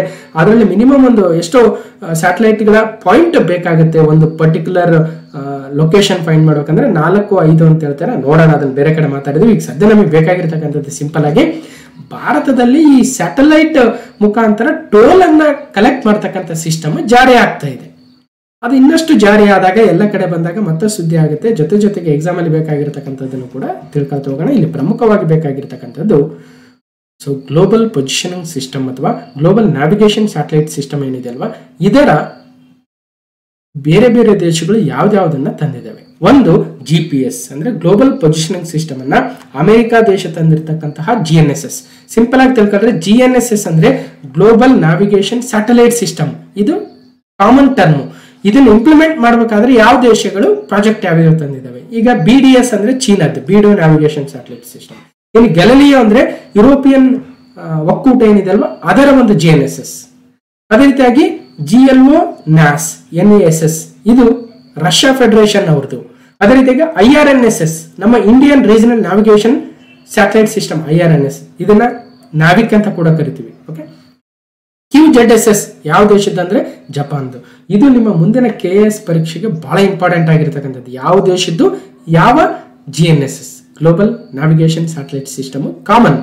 ಯಾವ ದೇಶ ಅದಕ್ಕೆ ಹೆಸರು ತಮ್ಮದೇ ಆಗಿರ್ತಕ್ಕಂಥ ಕೊಟ್ಟಿದೆ. ಈಗ ನಮ್ಮ ಗ್ಲೋಬಲ್ ನ್ಯಾವಿಗೇಷನ್ ಸ್ಯಾಟಲೈಟ್ ಸಿಸ್ಟಮ್ ಅನ್ನು ನಾವು IRNSS ಅಂತ ಕರಿತೀವಿ. ಆಕ್ಚುಲಿ ನಮ್ದು ಗ್ಲೋಬಲ್ ಅಲ್ಲ, ನಮ್ದು ಒಂಥರ ರೀಜನಲ್ ಅಂದ್ರೆ ನಮ್ಮ ದೇಶಕ್ಕೆ ಸಂಬಂಧಿಸಿರ್ತಕ್ಕಂಥದ್ದು. ನಾವಿಕ್ ಅಥವಾ IRNSS ನಮ್ಮ ದೇಶಕ್ಕೆ ಸಂಬಂಧಿಸಿದ್ದು. ಸುಮಾರು 7 ಸ್ಯಾಟಲೈಟ್ಗಳೇನಿದಾವಂತೆ. QZSS ಜಪಾನ್ದಾಗುತ್ತೆ. ಅದೇ ರೀತಿಯಾಗಿ ಬಿಡೋ ಚೀನಾದ್ದು, GLO NSS ರಷ್ಯಾದ್ದು, ಗ್ಯಾಲಿಲಿಯೋ ಯುರೋಪಿಯನ್ ಸ್ಪೇಸ್ ಏಜೆನ್ಸಿ ಅಥವಾ ಯುರೋಪ್ ಒಕ್ಕೂಟದ್ದು, GPS ಅಮೆರಿಕದ್ದು, ಅದೇ ರೀತಿಯಾಗಿ ಬೇರೆ ಬೇರೆ ದೇಶಗಳದ್ದು ನೋಡ್ಬೋದು.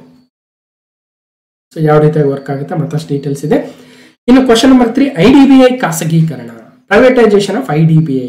IDBI ಅಂದ್ರೇನು, ಇದನ್ನ ಯಾಕೆ ಖಾಸಗೀಕರಣ ಮಾಡ್ತಾ ಇದ್ದಾರೆ, ಸೊ ಯಾಕೆ ಸುದ್ದಿಯಲ್ಲಿದೆ. ಸೊ ಅವಾಗ ಮಾತಾಡಿದ್ವಿ, ಎಕ್ಸಾಮ್ ಅಲ್ಲಿ ಕೂಡ ಒಂದು ಪ್ರಶ್ನೆ ಬಂದಿತ್ತು ಹಿಂದೆ. IDBI ಖಾಸಗೀಕರಣ 61% ಷೇರು ವಿಕ್ರಯಕ್ಕೆ ನಿರ್ಧಾರ. ಸೊ ಷೇರು ವಿಕ್ರಯ ಅಂದ್ರೆ ಈಗ ನಮ್ಮ ದೇಶದ ಪಬ್ಲಿಕ್ ಸೆಕ್ಟರ್ ಬ್ಯಾಂಕ್ಸ್ ಆಗಿರ್ಬೋದು ಅಥವಾ PSUs ಅಂತ ಕರಿತೀವಿ, ಪಬ್ಲಿಕ್ ಸೆಕ್ಟರ್ ಅಂಡರ್ಟೇಕಿಂಗ್ಸ್ ಅಂತ. ಇವೆಲ್ಲ ಸಾರ್ವಜನಿಕ ವಲಯದ ಕಂಪನಿಗಳಾಗ್ತವೆ, ನಮ್ಮ ಸರ್ಕಾರದ ಅಡಿಯಲ್ಲಿ ಬರ್ತವೆ. ಸರ್ಕಾರ ಅದರಲ್ಲಿ ಮಿನಿಮಮ್ 51% ಅಷ್ಟು ಶೇರ್ ಅನ್ನ ಹೊಂದಿರುತ್ತೆ. ಆ 51% ಆಫ್ ಶೇರ್ ಅಲ್ಲಿ ಅಥವಾ 51% ಮಿನಿಮಮ್ ಸುಮಾರು 70ರಿಂದ 80% ಎಲ್ಲ ಹೊಂದಿರುತ್ತೆ. ಒಂದು 10% ಶೇರ್ ಅನ್ನ ಸೇಲ್ ಮಾಡಿದ್ರೆ ಆಗ ಸರ್ಕಾರದ ಹತ್ರ ಸಾವಿರಾರು ಕೋಟಿ ರೂಪಾಯಿಗಳು ಬರುತ್ತೆ. ಅದೇ ಉದ್ದೇಶದಿಂದ IDBI ಬ್ಯಾಂಕ್ ಅನ್ನ ಸರ್ಕಾರ LICಗೆ ಮಾರಾಟ ಮಾಡಿತ್ತು. LIC ಕೂಡ ಸರ್ಕಾರ ಇದೆ ಅಲ್ವಾ. ಸೊ LICಗೆ ಹೇಳ್ಬಿಟ್ಟು ನೀವೊಂದಷ್ಟು ಮಾರಾಟ ಮಾಡಿ ಖಾಸಗಿಯವರಿಗೆ, ನಾವೊಂದಷ್ಟು ಮಾರಾಟ ಮಾಡ್ತೀವಿ ಅಂತ ಸರ್ಕಾರ ಇವತ್ತು ಸಾಕಷ್ಟು ಹಣವನ್ನ ಸಂಗ್ರಹ ಮಾಡತಕ್ಕಂಥ 50,000 ಕೋಟಿ ರೂಪಾಯಿಗಳ ಬಂಡವಾಳ ಸಂಗ್ರಹಿಸುವ ಗುರಿಯನ್ನ ಹೊಂದಿದೆ. ಹೀಗೆ ಸರ್ಕಾರಿ ಸ್ವಾಮ್ಯದ IDBI ಬ್ಯಾಂಕಿನ ಷೇರುಗಳು ಮಾರಾಟ ಪ್ರಕ್ರಿಯೆಗೆ ಕೇಂದ್ರ ಗೃಹ ಸಚಿವಾಲಯದ ಒಪ್ಪಿಗೆ ದೊರಕಿದ್ದು, ಭಾರತೀಯ ರಿಸರ್ವ್ ಬ್ಯಾಂಕ್ ಕೂಡ ಸಂಭಾವ್ಯ ಹೂಡಿಕೆದಾರರ ಪರಿಶೀಲನಾ ಪ್ರಕ್ರಿಯೆಯನ್ನು ಪೂರ್ಣಗೊಳಿಸಿ ಶೀಘ್ರವೇ ಹಸಿರು ನಿಶಾನ ನೀಡುವ ನಿರೀಕ್ಷೆ ಇದೆ. ಪ್ರಸಕ್ತ ಆರ್ಥಿಕ ವರ್ಷದಲ್ಲಿ ಕೇಂದ್ರ ಸರ್ಕಾರವು ಷೇರು ವಿಕ್ರಯದ ಮೂಲಕ 50,000 ಕೋಟಿ ಬಂಡವಾಳ ಸಂಗ್ರಹಿಸುವ ಗುರಿಯನ್ನು ಹೊಂದಿದೆ.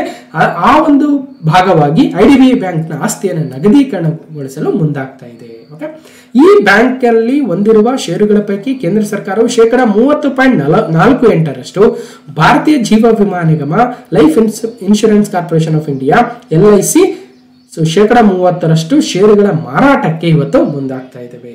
ಆ ಮೂಲಕ IDBI ಬ್ಯಾಂಕು ಇವತ್ತು ಖಾಸಗೀಕರಣ ಆಗೋದ್ರಲ್ಲಿ ನೆಕ್ಸ್ಟ್ ಸ್ಟೆಪ್ಸ್ ಮುಂದುವರಿತಾ ಇದೆ. ಒಟ್ಟಾರೆಯಾಗಿ ಈ ಬ್ಯಾಂಕಿನಲ್ಲಿ ಕೇಂದ್ರ ಸರ್ಕಾರ ಮತ್ತು LIC 94% ಷೇರುಗಳ ಒಡೆತನವನ್ನ ಹೊಂದಿವೆ. ಅದರಲ್ಲಿ 60% ಅಷ್ಟು ಷೇರುಗಳ ಮಾರಾಟಕ್ಕೆ ಇವತ್ತು ಮುಂದಾಗ್ತಾ ಇದ್ದಾರೆ. IDBI ಬ್ಯಾಂಕ್ ಅಂದ್ರೆ industrial development bank of India, bank ಐಸಾ ದೋಸ್ತ್ ಜೈಸಾ IDBI. ಇದೊಂದು ಪಬ್ಲಿಕ್ ಸೆಕ್ಟರ್ ಬ್ಯಾಂಕ್ ಆಗುತ್ತೆ, ಬಟ್ LIC ಓನ್ಡ್ ಆಗಿದೆ. ಯಾಕೆ LIC ಓನ್ಡ್ ಆಗಿದೆ ಅಂದ್ರೆ ಸುಮಾರು 51% ಗಿಂತ ಹೆಚ್ಚಿನ ಶೇರನ್ನ LIC ಹೊಂದಿದೆ. ಗೌರ್ಮೆಂಟ್ ಶೇರ್ ಕಡಿಮೆ ಆಗಿದೆ. ಆಕ್ಚುಲಿ ಗೌರ್ಮೆಂಟೇ ಇದ್ರದ ಓನರ್ ಆಗಿತ್ತು, ನಂತರ ಅದನ್ನ LICಗೆ ಓನರ್ಶಿಪ್ ಅನ್ನ ಕೊಡ್ತು. ಹಾಗಾದ್ರೆ IDBI ಬ್ಯಾಂಕ್ ಇವತ್ತು ಪಬ್ಲಿಕ್ ಸೆಕ್ಟರ್ ಬ್ಯಾಂಕ್ ಅಲ್ಲ, ಬದಲಾಗಿ LIC ಓನ್ಡ್ ಬ್ಯಾಂಕ್ ಆಗುತ್ತೆ. ಓಕೆ, ಸೊ ಇದರಲ್ಲಿ ಯೂನಿಯನ್ ಗವರ್ಮೆಂಟ್ 45% ಅಷ್ಟು ಶೇರ್ ಅನ್ನು ಹೊಂದಿದ್ರೆ LIC 49% ಇದೆ ಅಂತ. ಹಾಗಾಗಿ LIC ಹೆಚ್ಚಿನ ಒಂದು ಶೇರ್ ಅನ್ನ IDBI ಬ್ಯಾಂಕ್ ಅಲ್ಲಿ ಹೊಂದಿದೆ. ಮೊನ್ನೆ 13/7/2024 ಕಳೆದ ತಿಂಗಳು ನಡೆದಿರ್ತಕ್ಕಂಥ ಒಂದು GK ಪೇಪರ್ KA ನಡೆಸಿತ್ತು. ಅದರಲ್ಲಿ ಈ ಕೆಳಗಿನವುಗಳಲ್ಲಿ ಯಾವುದು ಬ್ಯಾಂಕ್ ಖಾಸಗಿ ಬ್ಯಾಂಕ್ ಆಗಿರೋದಿಲ್ಲ. Which of the following is not A private bank. So ಒಂದ್ ವೇಳೆ ಇಲ್ಲಿ IDBI ಬ್ಯಾಂಕ್ ಇದ್ರೆ ಇದು ಕೂಡ ಪ್ರೈವೇಟ್ ಬ್ಯಾಂಕ್ ಅಲ್ಲ, ಗವರ್ಮೆಂಟ್ ಓನ್ ಬ್ಯಾಂಕ್ ಅಥವಾ LIC ಓನ್ ಬ್ಯಾಂಕ್ ಆಗುತ್ತೆ. ಸೊ ಇದರಲ್ಲಿ Axis bank private bank, so federal bank private bank, ಅದೇ ರೀತಿಯಾಗಿ Indian overseas bank government bank ಆಗುತ್ತೆ, HDFC ಬ್ಯಾಂಕ್ ಪ್ರೈವೇಟ್ ಬ್ಯಾಂಕ್ ಆಗುತ್ತೆ. ಹಾಗಾಗಿ ಖಾಸಗಿ ಬ್ಯಾಂಕ್ ಯಾವುದಲ್ಲ ಅಂದ್ರೆ ಇಂಡಿಯನ್ ಓವರ್ಸೀಸ್ ಬ್ಯಾಂಕು ಖಾಸಗಿ ಬ್ಯಾಂಕ್ ಅಲ್ಲ. ಇದಷ್ಟೇ ಅಲ್ಲ, ನಾವು ಹಿಂದೆ ಕೂಡ ರೀಸೆಂಟ್ ಬ್ಯಾಂಕ್ ಮರ್ಜರ್ಸ್ ಅಂತ ಮಾತಾಡಿದ್ವಿ. ಯಾವ್ಯಾವ ಬ್ಯಾಂಕ್ ಯಾವ್ದಾವುದಕ್ಕೆ ಮರ್ಜ್ ಆಗಿತ್ತು ಅಂತ ಹೇಳಿದ್ವಿ. ಭಾರತದಲ್ಲಿದ್ದಂಥ ಸುಮಾರು 28-30 ಬ್ಯಾಂಕ್ಗಳು ಯಾವ ರೀತಿಯಾಗಿ ಕಾಲಕ್ಕೆ ಮರ್ಜ್ ಆಗ್ತಾ ಇವತ್ತು ಕೇವಲ 12 ಪಬ್ಲಿಕ್ ಸೆಕ್ಟರ್ ಬ್ಯಾಂಕ್, ಸಾರ್ವಜನಿಕ ವಲಯದ ಬ್ಯಾಂಕ್ಗಳಿದಾವೆ. ಅತಿ ದೊಡ್ಡದು ಸ್ಟೇಟ್ ಬ್ಯಾಂಕ್ ಆಫ್ ಇಂಡಿಯಾ ಆದ್ರೆ ಅತಿ ಚಿಕ್ಕದು ಪಂಜಾಬ್ ಅಂಡ್ ಸಿಂಧ್ ಬ್ಯಾಂಕ್ ಆಗುತ್ತೆ. ಈ ಬ್ಯಾಂಕ್ಗಳಲ್ಲೂ ಕೂಡ ಒಂದಷ್ಟನ್ನು ಮರ್ಜ್ ಮಾಡಿ 4ರಿಂದ 5 ಪ್ರಪಂಚದ ಅತಿ ದೊಡ್ಡ ಬ್ಯಾಂಕ್ಗಳಲ್ಲಿ ನಮ್ಮ ದೇಶದ ಬ್ಯಾಂಕ್ಗಳನ್ನು ಕೂಡ ತರೋ ಪ್ರಯತ್ನವನ್ನ ಇವತ್ತು ಸರ್ಕಾರ ಮಾಡ್ತಾ ಇದೆ. ಆ ಉದ್ದೇಶದಿಂದ ಇವಾಗ ಆಲ್ರೆಡಿ IDBI ಬ್ಯಾಂಕ್ ಅನ್ನ LIC ಮಾರಿತ್ತು. ಆ LIC ಇಂದ ಮತ್ತೆ ಈಗ ಖಾಸಗೀಕರಣ ಮಾಡ್ತಾ ಇದ್ದಾರೆ. ಜೊತೆಗೆ ಒಂದಷ್ಟು ಯುಕೋ ಬ್ಯಾಂಕ್ ಅಥವಾ ಇನ್ನೊಂದೆರಡು ಬ್ಯಾಂಕ್ಗಳನ್ನು ಕೂಡ ಖಾಸಗಿಗೆ ಮಾರಾಟ ಮಾಡ್ಬೇಕನ್ನೋ ಉದ್ದೇಶವನ್ನು ಇಟ್ಕೊಂಡಿದ್ದಾರೆ. ಒಂದಷ್ಟು ಬ್ಯಾಂಕ್ಗಳ ಮರ್ಜ್ ಮಾಡ್ಬೇಕಂತಿದ್ದಾರೆ. ಒಟ್ಟಾರೆಯಾಗಿ ನಮ್ಮ ಭಾರತದಲ್ಲಿರ್ತಕ್ಕಂತಹ ಬ್ಯಾಂಕ್ಗಳು ಯಾವ್ಯಾವು ಪಬ್ಲಿಕ್ ಸೆಕ್ಟರ್ ಬ್ಯಾಂಕ್ಸ್ ಅಂದ್ರೆ ಇಂಡಿಯನ್ ಓವರ್ಸೀಸ್ ಬ್ಯಾಂಕ್ ಕೂಡ ಒಂದು ಪಬ್ಲಿಕ್ ಸೆಕ್ಟರ್ ಬ್ಯಾಂಕ್ ಆಗುತ್ತೆ, ಪ್ರೈವೇಟ್ ಬ್ಯಾಂಕ್ ಅಲ್ಲ. ಅಂದ್ರೆ ಸಾರ್ವಜನಿಕ ವಲಯದ ಬ್ಯಾಂಕ್ ಅಥವಾ ಗವರ್ಮೆಂಟ್ ಬ್ಯಾಂಕ್ ಆಗುತ್ತೆ ಇಂಡಿಯನ್ ಓವರ್ಸೀಸ್ ಬ್ಯಾಂಕ್. ಅದೇ ರೀತಿಯಾಗಿ Punjab and Sindh Bank, Bank of Maharashtra, UCO Bank, Central Bank of India, Indian Bank, Bank of India, Union Bank of India, Canara Bank, Bank of Baroda, Punjab National Bank, State Bank of India. ಇವು 12 ಇವತ್ತು ಪ್ರಸ್ತುತ public sector bank ಅಥವಾ ಸಾರ್ವಜನಿಕ ವಲಯದ ಬ್ಯಾಂಕ್ಗಳಿದಾವೆ. ಯಾವ bank ಜೊತೆ ಯಾವ bank merge ಆಯ್ತು ಅಂತಕ್ಕಂಥದ್ದು ಕೂಡ ಹಿಂದೆ ಪ್ರಶ್ನೆಗಳಾಗ್ತಾ ಇದ್ವು. ಬಟ್ ಈಗ ಅದು ಹಳೇದಾಗಿರೋದ್ರಿಂದ ಕೇಳ್ತಾ ಇಲ್ಲ. ಈಗ ಸಾಮಾನ್ಯವಾಗಿ ನೋಡೋದಾದ್ರೆ ಕೆನರಾ ಬ್ಯಾಂಕಿನ ಜೊತೆ ನಮ್ಮ ಸಿಂಡಿಕೇಟ್ ಬ್ಯಾಂಕ್ ಕೂಡ ಸೇರಿತು ಮತ್ತು ಆ ಬ್ಯಾಂಕಿನ ಪ್ರಧಾನ ಕಚೇರಿ ಬೆಂಗಳೂರಲ್ಲಿದೆ. ಹೀಗೆ ಯಾವ ಬ್ಯಾಂಕು ಯಾವಾಗ ಸ್ಥಾಪನೆ ಆಯಿತು, ಅದರ ಪ್ರಧಾನ ಕಚೇರಿ ಎಲ್ಲಿದೆ ಅಂತಕ್ಕಂಥ ಮಾಹಿತಿಯನ್ನು ಇಲ್ಲಿ ಕೊಟ್ಟಿದ್ದೀನಿ.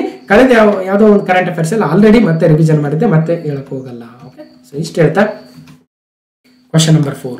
ಭಾರತದ ವಿರುದ್ಧ ಸಮಗ್ರ ಜಯದೊಂದಿಗೆ ಶ್ರೀಲಂಕಾ ಮೊದಲ ಮಹಿಳಾ ಏಷ್ಯಾ ಕಪ್ ಪ್ರಶಸ್ತಿಯನ್ನು ಮುಡಿಗೇರಿಸಿಕೊಂಡಿತ್ತು. ಹಾಗಾದ್ರೆ ಇತ್ತೀಚೆಗೆ ನಡೆದಿರ್ತಕ್ಕಂತಹ ಮಹಿಳಾ ಏಷ್ಯಾ ಕಪ್ T20 ಕ್ರಿಕೆಟ್ ಅನ್ನ ಗೆದ್ದಿರ್ತಕ್ಕಂಥ ದೇಶ ಶ್ರೀಲಂಕಾವಾಗುತ್ತೆ. ಶ್ರೀಲಂಕಾಗೆ ಏಷ್ಯಾ ಕಪ್ ಕಿರೀಟ. ಫೈನಲ್ ನಲ್ಲಿ ಟೀಮ್ ಇಂಡಿಯಾಗೆ 8 ವಿಕೆಟ್ ಸೋಲು. ಶ್ರೀಲಂಕಾದ ಡಂಬುಲ್ಲಾದಲ್ಲಿ ನಡೆದ ಈ ಒಂದು ಫೈನಲ್ ಪಂದ್ಯ ಶ್ರೀಲಂಕಾದ ಡಂಬುಲ್ಲಾದಲ್ಲಿ ನಡೆದಿತ್ತು. ಇದರಲ್ಲಿ ಶ್ರೀಲಂಕಾವು ಭಾರತವನ್ನು ಸೋಲಿಸುವ ಮೂಲಕ ಏಷ್ಯಾ ಕಪ್ ಅನ್ನ ಗೆದ್ದಿತು. ಮತ್ತು ಇದರಲ್ಲಿ ಈ ಒಂದು ಏಷ್ಯಾ ಕಪ್, ಮಹಿಳೆಯರ Asia cup T20 cricket tournament ಅನ್ನ ಗೆಲ್ತಾ ಇರ್ತಕ್ಕಂಥದ್ದು ಶ್ರೀಲಂಕಾಗೆ ಇದು ಮೊದಲ ಬಾರಿ. ಡಂಬುಲ್ಲಾ ಅಂತಾರಾಷ್ಟ್ರೀಯ ಕ್ರೀಡಾಂಗಣದಲ್ಲಿ ಭಾನುವಾರ ನಡೆದ ಫೈನಲ್ ಪಂದ್ಯದಲ್ಲಿ ಭಾರತ ಒಡ್ಡಿದ 166 ರನ್ಗಳ ಗುರಿಯನ್ನು ಮುಟ್ಟಿ ವಿಜಯೋತ್ಸವವನ್ನು ಆಚರಿಸಿತು. ಆಗ ನೋಡ್ಕೊಂಡ್ರೆ 7 ಬಾರಿಯ ಚಾಂಪಿಯನ್ ಭಾರತದ ಮಹಿಳೆಯರು 7 ಬಾರಿ ಈ ಒಂದು ಏಷ್ಯಾ ಕಪ್ T20 ಅಥವಾ ಏಷ್ಯಾ ಕಪ್ ಅನ್ನ ಗೆದ್ಕೊಂಡಿದ್ರು. ಇದು 8ನೇ ಬಾರಿ ಆಗ್ತಾ ಇತ್ತು, ಬಟ್ ಸೋತ್ರು. ಹಾಗಾಗಿ ಶ್ರೀಲಂಕಾಕ್ಕೆ ಇದು ಮೊದಲನೇ ಬಾರಿ. ಓಕೆ, ಶ್ರೀಲಂಕಾಕ್ಕೆ ಚೊಚ್ಚಲ ಪ್ರಶಸ್ತಿ ಅನ್ನೋದನ್ನ ಗಮನಿಸಬೇಕು. ಭಾರತ ಈಗ ಆಲ್ರೆಡಿ 7 ಬಾರಿ ಈ ಒಂದು ಪ್ರಶಸ್ತಿಯನ್ನು ಗೆದ್ದುಕೊಂಡಿದೆ. ಶ್ರೀಲಂಕಾದ ಡಂಬುಲ್ಲಾ ಕ್ರೀಡಾಂಗಣದಲ್ಲಿ ನಡೆದ ಈ ಒಂದು T20 ಏಷ್ಯಾ ಕಪ್ ಫೈನಲ್ ಪಂದ್ಯದಲ್ಲಿ ಶ್ರೀಲಂಕಾ ತಂಡವು ಭಾರತ ತಂಡವನ್ನು ಸೋಲಿಸಿತು. ಹೀಗೆ ಒಟ್ಟು 8 ಪಾರ್ಟಿಸಿಪೆಂಟ್ಸ್ ಇದ್ರು, 15 ಮ್ಯಾಚ್ ನಡೀತು. ಶ್ರೀಲಂಕಾ ಗೆಲ್ತು, ಇಂಡಿಯಾ ರನ್ನರ್ ಅಪ್ ಆಯಿತು. ಏಷ್ಯನ್ ಕ್ರಿಕೆಟ್ ಕೌನ್ಸಿಲ್ ನಡೆಸುವ ಏಷ್ಯಾ T20 2024 ಈ ಒಂದು ಟೂರ್ನಮೆಂಟ್ ಅಲ್ಲಿ ಶ್ರೀಲಂಕಾ ತಂಡವು ಭಾರತವನ್ನು ಸೋಲಿಸಿತು. ಸೊ ನೋಡಬಹುದು. ಓಕೆ, ಹಿಂದೆ 2000 ಇಸ್ವಿಯಲ್ಲಿ 2004ರಲ್ಲಿ ಭಾರತ ಮೊದಲ ಬಾರಿ, ಅವಾಗ ಇನ್ನು 1 ದಿನದ ಪಂದ್ಯಗಳ ಒಂದು ಮ್ಯಾಚ್ ನಡೆಸ್ತಾ ಇದ್ರು. 2004, 2005, 6, 8, 12, 16ವರೆಗೂ ಸತತವಾಗಿ ಭಾರತ ಗೆದ್ದಿತ್ತು. ನಂತರ 2018ರಲ್ಲಿ ಬಾಂಗ್ಲಾದೇಶ ಗೆದ್ರೆ, ಮತ್ತೆ 2020ರಲ್ಲಿ ಭಾರತ ಗೆದ್ದಿತ್ತು. 22ರಲ್ಲಿ ಶ್ರೀಲಂಕಾ 2024ರಲ್ಲಿ ಗೆಲ್ತು. ಒಟ್ಟಾರೆ ಭಾರತ 7 ಬಾರಿ, ಬಾಂಗ್ಲಾದೇಶ 1, ಶ್ರೀಲಂಕಾ 1 ಬಾರಿ ಈ ಒಂದು ಏಷ್ಯಾ T20 ವರ್ಲ್ಡ್ ಕಪ್ ಅನ್ನ ಗೆದ್ದಂಗಾಯಿತು. ಶ್ರೀಲಂಕಾ ರಾಜಧಾನಿ ಜಯವರ್ಧನೆ ಕೊಟ್ಟೆ ಅಥವಾ ಕೊಲಂಬೋ ದೊಡ್ಡ ಸಿಟಿ, ಮತ್ತು ಅಲ್ಲಿನ ಪ್ರೆಸಿಡೆಂಟ್ ರನಿಲ್ ವಿಕ್ರಮಸಿಂಘೆ, ಅಲ್ಲಿನ ಪ್ರಧಾನಮಂತ್ರಿಗಳು ದಿನೇಶ್ ಗುಣವರ್ಧನ. ಇನ್ನು ಕ್ವಶನ್ ನಂಬರ್ 5. ಸುಧಾಮೂರ್ತಿ ಅವರಿಗೆ ಲೋಕಮಾನ್ಯ ತಿಲಕ್ ರಾಷ್ಟ್ರೀಯ ಪ್ರಶಸ್ತಿ. ಇತ್ತೀಚೆಗೆ ಲೋಕಮಾನ್ಯ ತಿಲಕ್ ನ್ಯಾಷನಲ್ ಅವಾರ್ಡ್ ಅನ್ನು ಯಾರಿಗೆ ಕೊಟ್ಟಿದ್ದಾರೆ ಅಂದ್ರೆ ರಾಜ್ಯಸಭೆ ಸದಸ್ಯೆ, ಇನ್ಫೋಸಿಸ್ ಫೌಂಡೇಶನ್ ನ ಅಧ್ಯಕ್ಷೆ ಸುಧಾಮೂರ್ತಿ ಅವರಿಗೆ ನೀಡಲಾಗಿದೆ. ಓಕೆ, ಸೊ ಇದರ ಪ್ರೈಸ್ ಮನಿ ಕೇಳಬಹುದು. ಲೋಕಮಾನ್ಯ ತಿಲಕ್ ರಾಷ್ಟ್ರೀಯ ಪ್ರಶಸ್ತಿಯನ್ನ ಮಹಾರಾಷ್ಟ್ರದಿಂದ ಒಂದು ತಿಲಕ್ ಸಂಸ್ಥಾನ, ತಿಲಕ್ ಅವರ ಒಂದು ಏನು ಅಂತೀವಿ ಸಂಘ ಕೊಡ್ತಾ ಇರ್ತಕ್ಕಂಥದ್ದು 1 ಲಕ್ಷ ರೂಪಾಯಿ ಪ್ರೈಸ್ ಮನಿಯನ್ನು ಹೊಂದಿದೆ. ಕಳೆದ ವರ್ಷ ಮೋದಿ ಅವರಿಗೆ ನೀಡಲಾಗಿತ್ತು. ಮೋದಿ ಅವರಿಗೆ ಲೋಕಮಾನ್ಯ ತಿಲಕ್ ನ್ಯಾಷನಲ್ ಅವಾರ್ಡ್ ಕೊಟ್ಟಾಗ ಅವರು ಆ ಒಂದು ಪ್ರೈಸ್ ಮನಿ 1 ಲಕ್ಷ ರೂಪಾಯಿಯನ್ನ ನಮಾಮಿ ಗಂಗೆ ಪ್ರಾಜೆಕ್ಟ್ಗೆ ಕೊಟ್ಟಿದ್ರು. ಹಾಗಾಗಿ 1 ಲಕ್ಷ ರೂಪಾಯಿ ಪ್ರೈಸ್ ಮನಿ ಲೋಕಮಾನ್ಯ ತಿಲಕ್ ಪ್ರಶಸ್ತಿ. ಓಕೆ, ಗ್ರಾಮೀಣಾಭಿವೃದ್ಧಿ, ಸಾಮಾಜಿಕ ಕೆಲಸ ಹಾಗೂ ಸಾಹಿತ್ಯ ಕ್ಷೇತ್ರಕ್ಕೆ ನೀಡಿರುವ ಕೊಡುಗೆಗಾಗಿ ರಾಜ್ಯಸಭಾ ಸದಸ್ಯೆ ಸುಧಾಮೂರ್ತಿ ಅವರಿಗೆ ಲೋಕಮಾನ್ಯ ತಿಲಕ್ ರಾಷ್ಟ್ರೀಯ ಪ್ರಶಸ್ತಿ ಒಲಿದು ಬಂದಿದೆ. ಸೊ ಮಹಾರಾಷ್ಟ್ರದ ತಿಲಕ್ ಸ್ಮಾರಕ ಟ್ರಸ್ಟ್ ವತಿಯಿಂದ ನೀಡಲಾಗುವ ಪ್ರತಿಷ್ಠಿತ ಪ್ರಶಸ್ತಿ ಇದಾಗಿದ್ದು, ಸ್ವದೇಶಿ ಮತ್ತು ಮಾನವ ಕಲ್ಯಾಣ ಸಿದ್ಧಾಂತಗಳಿಗೆ ಶ್ರಮಿಸಿದ ಗಣ್ಯರಿಗೆ ನೀಡಲಾಗುತ್ತೆ. ಆಗಸ್ಟ್ 1ರಂದು ಹೊಸದಿಲ್ಲಿಯ ಮಹಾರಾಷ್ಟ್ರ ಸದನದಲ್ಲಿ ಜರುಗುವ ಕಾರ್ಯಕ್ರಮದಲ್ಲಿ ಪ್ರಶಸ್ತಿಯನ್ನು ಪ್ರದಾನ ಮಾಡಲಾಗುವುದು ಅಂತ ಹೇಳಿದರೆ ಮೋಸ್ಟ್ಲಿ ಮಾಡಿರಬೇಕು. 1983ರಿಂದ ಪ್ರಶಸ್ತಿಯನ್ನು ನೀಡ್ತಾ ಬರ್ತಾ ಇದ್ದಾರೆ, ಗಮನಿಸಬೇಕು. ಸುಧಾಮೂರ್ತಿ ಅವರಿಗೆ 2023ರಲ್ಲಿ ಪದ್ಮಭೂಷಣ ಪ್ರಶಸ್ತಿ ಬಂದಿತ್ತು, ನೆನಪಿಡಬೇಕು. ಸೊ ಸುಧಾಮೂರ್ತಿ ಅವರು ಇನ್ಫೋಸಿಸ್ ಫೌಂಡೇಶನ್ ನ ಚೇರ್ಪರ್ಸನ್, ಈಗ ಸದ್ಯ ರಾಜ್ಯಸಭಾ ಸದಸ್ಯ ಕೂಡ ಆಗಿದ್ದಾರೆ. ಈ ಹಿಂದೆ ಆಗಸ್ಟ್ 2023 ಕಳೆದ ವರ್ಷ ಮಾತಾಡಿದ್ವಿ, ಲೋಕಮಾನ್ಯ ತಿಲಕ್ ಪ್ರಶಸ್ತಿ ಸ್ವೀಕರಿಸಿದ ಪ್ರಧಾನಿ ಮೋದಿ ಅವರಂತ ಮೊದಲನೇ ಭಾಗದಲ್ಲಿ ಮಾತಾಡಿದ್ವಿ. ಮತ್ತು ಆ 1 ಲಕ್ಷ ರೂಪಾಯಿಗಳನ್ನು ಅವರು ನಮಾಮಿ ಗಂಗೆ ಪ್ರಾಜೆಕ್ಟ್ಗೆ ಕೊಟ್ಟಿದ್ರು ಅನ್ನೋದನ್ನು ಕೂಡ ಡಿಸ್ಕಷನ್ ಮಾಡಿದ್ವಿ. ಹೀಗೆ ತಿಲಕ್ ಸ್ಮಾರಕ ಮಂದಿರ ಟ್ರಸ್ಟ್ ಮಹಾರಾಷ್ಟ್ರ 1983ರಿಂದ ನೀಡ್ತಾ ಬರ್ತಾ ಇದೆ. ಪ್ರಮುಖ ವ್ಯಕ್ತಿಗಳು ಅಂದ್ರೆ ಡಾಕ್ಟರ್ ಶಂಕರ್ ದಯಾಳ್ ಶರ್ಮಾ ಮಾಜಿ ರಾಷ್ಟ್ರಪತಿಗಳು, ಪ್ರಣಬ್ ಮುಖರ್ಜಿ ಮಾಜಿ ರಾಷ್ಟ್ರಪತಿಗಳು, ಅಟಲ್ ಬಿಹಾರಿ ವಾಜಪೇಯಿ, ಇಂದಿರಾ ಗಾಂಧಿ, ಮನಮೋಹನ್ ಸಿಂಗ್ ಮತ್ತು ನರೇಂದ್ರ ಮೋದಿ ಅವರು ಪ್ರಧಾನಮಂತ್ರಿಗಳು, ಮತ್ತು ಅದರಲ್ಲಿ ಕೆಲವರು ಮಾಜಿ ಪ್ರಧಾನಮಂತ್ರಿಗಳು ಇದ್ದಾರೆ. ಮತ್ತು NR ನಾರಾಯಣ ಮೂರ್ತಿ ಅವ್ರಿಗೂ ಕೂಡ ಕೊಟ್ಟಿದ್ದಾರೆ ಅಂತ ನೋಡಿ. ಈಗ ಅವರ ಪತ್ನಿ ಸುಧಾಮೂರ್ತಿ ಅವ್ರಿಗೂ ಕೂಡ ಇದೇ ಒಂದು ಬಾಲಗಂಗಾಧರ್ ತಿಲಕರ ಹೆಸರಲ್ಲಿ ನೀಡುವ ತಿಲಕ್ ರಾಷ್ಟ್ರೀಯ ಪ್ರಶಸ್ತಿಯನ್ನು ನೀಡಲಾಗಿದೆ. ಓಕೆ, ಸ್ವರಾಜ್ಯ ನನ್ನ ಜನ್ಮಸಿದ್ಧ ಹಕ್ಕು, Swaraj is my birth right ಅಂತ ಬಾಲಗಂಗಾಧರ್ ತಿಲಕರು ಹೇಳಿದ್ರು. ಅವರ ಒಂದು ಹೆಸರಿನಲ್ಲಿ ನೀಡುವ ಲೋಕಮಾನ್ಯ ತಿಲಕ್ ಸ್ಮಾರಕ ಟ್ರಸ್ಟ್ ನೀಡುವ ಈ ಒಂದು ಪ್ರಶಸ್ತಿಯನ್ನ ಲೋಕಮಾನ್ಯ ತಿಲಕ್ ನ್ಯಾಷನಲ್ ಅವಾರ್ಡ್ ಅನ್ನ 2023ರಲ್ಲಿ ಪ್ರಧಾನಮಂತ್ರಿ ನರೇಂದ್ರ ಮೋದಿ ಅವರಿಗೆ, 2024ರಲ್ಲಿ ಸುಧಾಮೂರ್ತಿ ಅವರಿಗೆ ನೀಡಲಾಗ್ತಾ ಇದೆ.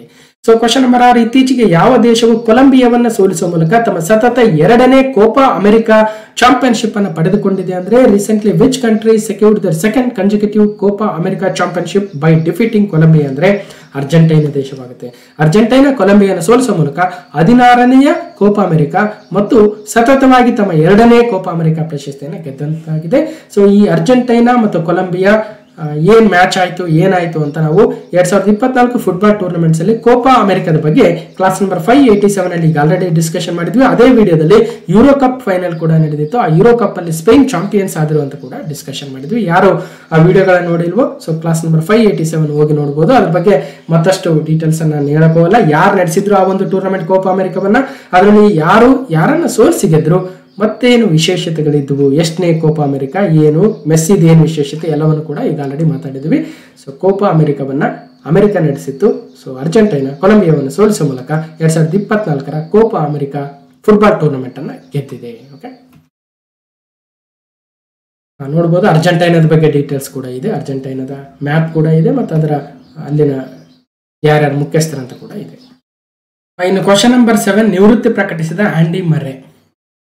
ಆಂಡಿ ಮರ್ರೆ ಅವರು ಈ ಒಲಿಂಪಿಕ್ಸ್ ಟೂರ್ನಿಯಲ್ಲಿ ಭಾಗವಹಿಸುವುದರೊಂದಿಗೆ ಅವರು ತಮ್ಮ ನಿವೃತ್ತಿಯನ್ನು ಘೋಷಣೆ ಮಾಡಿದ್ದಾರೆ. ಹಾಗಾದ್ರೆ ಆಂಡಿ ಮರ್ರೆ ಇತ್ತೀಚೆಗೆ ನಿವೃತ್ತಿಯನ್ನು ಪ್ರಕಟಿಸಿದ್ದಾರೆ, ಅವರು ಯಾವ ಕ್ಷೇತ್ರಕ್ಕೆ ಅಥವಾ ಯಾವ ಆಟಕ್ಕೆ ಸಂಬಂಧಿಸಿದ್ದಾರೆ ಅಂತ ಕೇಳ್ಬೋದು. ಸೊ ಅದಕ್ಕೋಸ್ಕರ ನಿವೃತ್ತಿ ಪ್ರಕಟಿಸಿದ ಆಂಡಿ ಮರ್ರೆ ಇವರು ಒಬ್ಬ ಬ್ರಿಟಿಷ್ ಆಟಗಾರ, ಟೆನ್ನಿಸ್ ಪ್ಲೇಯರ್ ಆಗ್ತಾರೆ. ಸೊ ಟೆನ್ನಿಸ್ ಕ್ರೀಡೆಗೆ ಸಂಬಂಧಿಸಿರ್ತಕ್ಕಂಥ ಆಟಗಾರ ಆಗ್ತಾರೆ ಆಂಡಿ ಮರ್ರೆ. ಸೊ ವಿಶ್ವದ ಮಾಜಿ ಅಗ್ರಮಾನ್ಯ ಆಟಗಾರ, 3 ಗ್ರ್ಯಾಂಡ್ ಸ್ಲಾಮ್ ಪ್ರಶಸ್ತಿ ಗೆದ್ದಿರುವ ಆಂಡಿ ಮರ್ರೆ ಅವರು ಪ್ಯಾರಿಸ್ ಒಲಿಂಪಿಕ್ಸ್ ನಂತರ ಆಟದಿಂದ ನಿವೃತ್ತರಾಗುವುದಾಗಿ ಖಚಿತಪಡಿಸಿದ್ದಾರೆ. ಓಕೆ, ಸೊ ಬ್ರಿಟನ್ ಅಗ್ರ ಸಿಂಗಲ್ಸ್ ಟೆನ್ನಿಸ್ ಆಟಗಾರ. ಈಗ ನಡೀತಾ ಇರ್ತಕ್ಕಂಥದ್ದು 2024ರ ಪ್ಯಾರಿಸ್ ಒಲಿಂಪಿಕ್ಸ್ ಅಲ್ವಾ. 2020ರಲ್ಲಿ ಅಥವಾ 21ರಲ್ಲಿ ಕೋವಿಡ್ ಸಲುವಾಗಿ ಟೋಕಿಯೋದಲ್ಲಿ ನಡೆದಿತ್ತು. ಅದರಿಂದ 2016ರಲ್ಲಿ ಬ್ರಾಜಿಲ್ನ ರಿಯೋ ಡಿ ಜನೈರೋದಲ್ಲಿ ನಡೆದಿತ್ತು. ಅದಕ್ಕಿಂತ ಹಿಂದೆ 2012ರಲ್ಲಿ ಲಂಡನ್ ನಲ್ಲಿ ನಡೆದಿತ್ತು ಒಲಿಂಪಿಕ್ಸ್. ಅದಕ್ಕಿಂತ ಹಿಂದೆ 2008, 2004, 2000, 2008ರಲ್ಲಿ ಬೀಜಿಂಗ್ ಅಲ್ಲಿ ನಡೆದಿದ್ರೆ 2004ರಲ್ಲಿ ಅಥೆನ್ಸ್ ಅಲ್ಲಿ ನಡೆದಿತ್ತು, 2000 ಇಸ್ವಿಯಲ್ಲಿ ಸಿಡ್ನಿಯಲ್ಲಿ ನಡೆದಿತ್ತು, 1996ರಲ್ಲಿ ಅಮೆರಿಕದ ಅಟ್ಲಾಂಟಾದಲ್ಲಿ ನಡೆದಿದ್ರೆ 1992ರಲ್ಲಿ ಸ್ಪೇನ್ನ ಬಾರ್ಸಿಲೋನಾದಲ್ಲಿ ನಡೆದಿತ್ತು. ಸೊ ಇದು ಜಸ್ಟ್ ಮಾಹಿತಿ, ಯಾಕಂದ್ರೆ ಈಗ ಒಲಿಂಪಿಕ್ಸ್ ನಡೀತಾ ಇದೆ, ಇವೆಲ್ಲ ವರ್ಷ ನೆನ್ಪಿಡ್ಬೇಕು. ಇದರಲ್ಲಿ 2024ರ ಪ್ಯಾರಿಸ್ ಒಲಿಂಪಿಕ್ಸ್ ಈಗ ಟೆನ್ನಿಸ್ ನಡೀತಾ ಇದೆ. ಅದರಲ್ಲಿ ಯಾರು ಚಿನ್ನ ಗೆಲ್ತಾರೆ ನೋಡೋಣ.